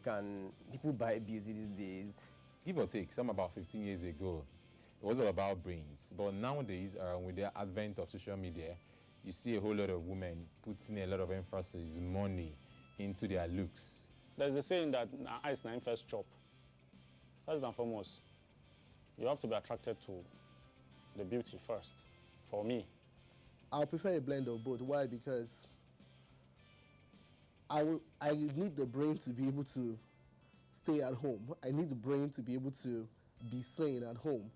I need the brain to be able to come to terms with everyday living. Why? Because getting married, getting close to someone goes beyond just what you appreciate. It comes to the point where you understand that this person is an extension of your living. I have phobia for ugliness. Sorry. Then, in the process of getting to know each other, you find out if that beauty has brains. Is it about creams? Is it about, they go as far as surgery. So I think in that generality, it shows that the trend has gone towards beauty. If you meet a girl that is smart, she can help you grow financially, spiritually, and otherwise. And with that, you can also, get beauty. It's a 50-50 thing for me. What I will always say is that your looks will attract the individual to you, but your attitude will keep him around. So yes, beauty speaks first for you, how you look, how you carry yourself, what you wear, your trend, and all that. But I mean, you won't be dressed up in the bedroom forever. You have to make conversation. If you're in the kitchen, your looks is not going to make a very nice pot of soup. So your brains, in essence, doesn't necessarily mean academics. It's how you navigate. I also think while the brain is intact, the person must be presentable. So beauty comes in secondary for me. Brains is like the skeleton in your body. Beauty, yes, it keeps you coming back home. It keeps you going back to your friend or your girl. But with brains, you will go far.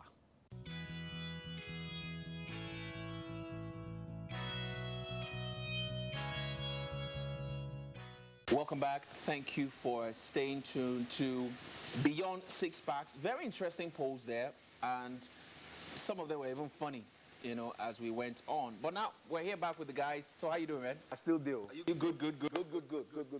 Chuma, you're just sitting there like this beauty thing, what's up with it? This small thing.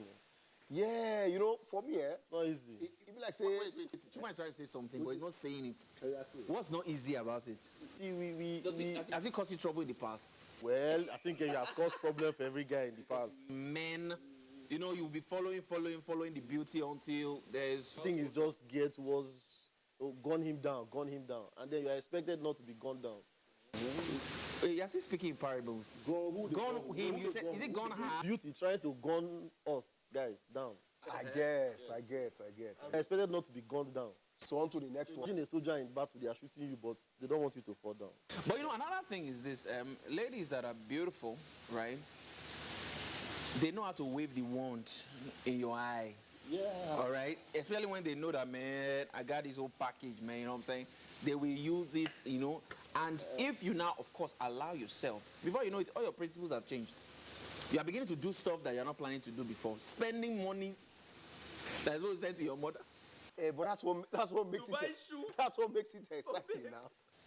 Okay, so I think our society raises our girls that are beautiful, quote and unquote, because I think everybody is beautiful. Right. It's just poverty that is the problem.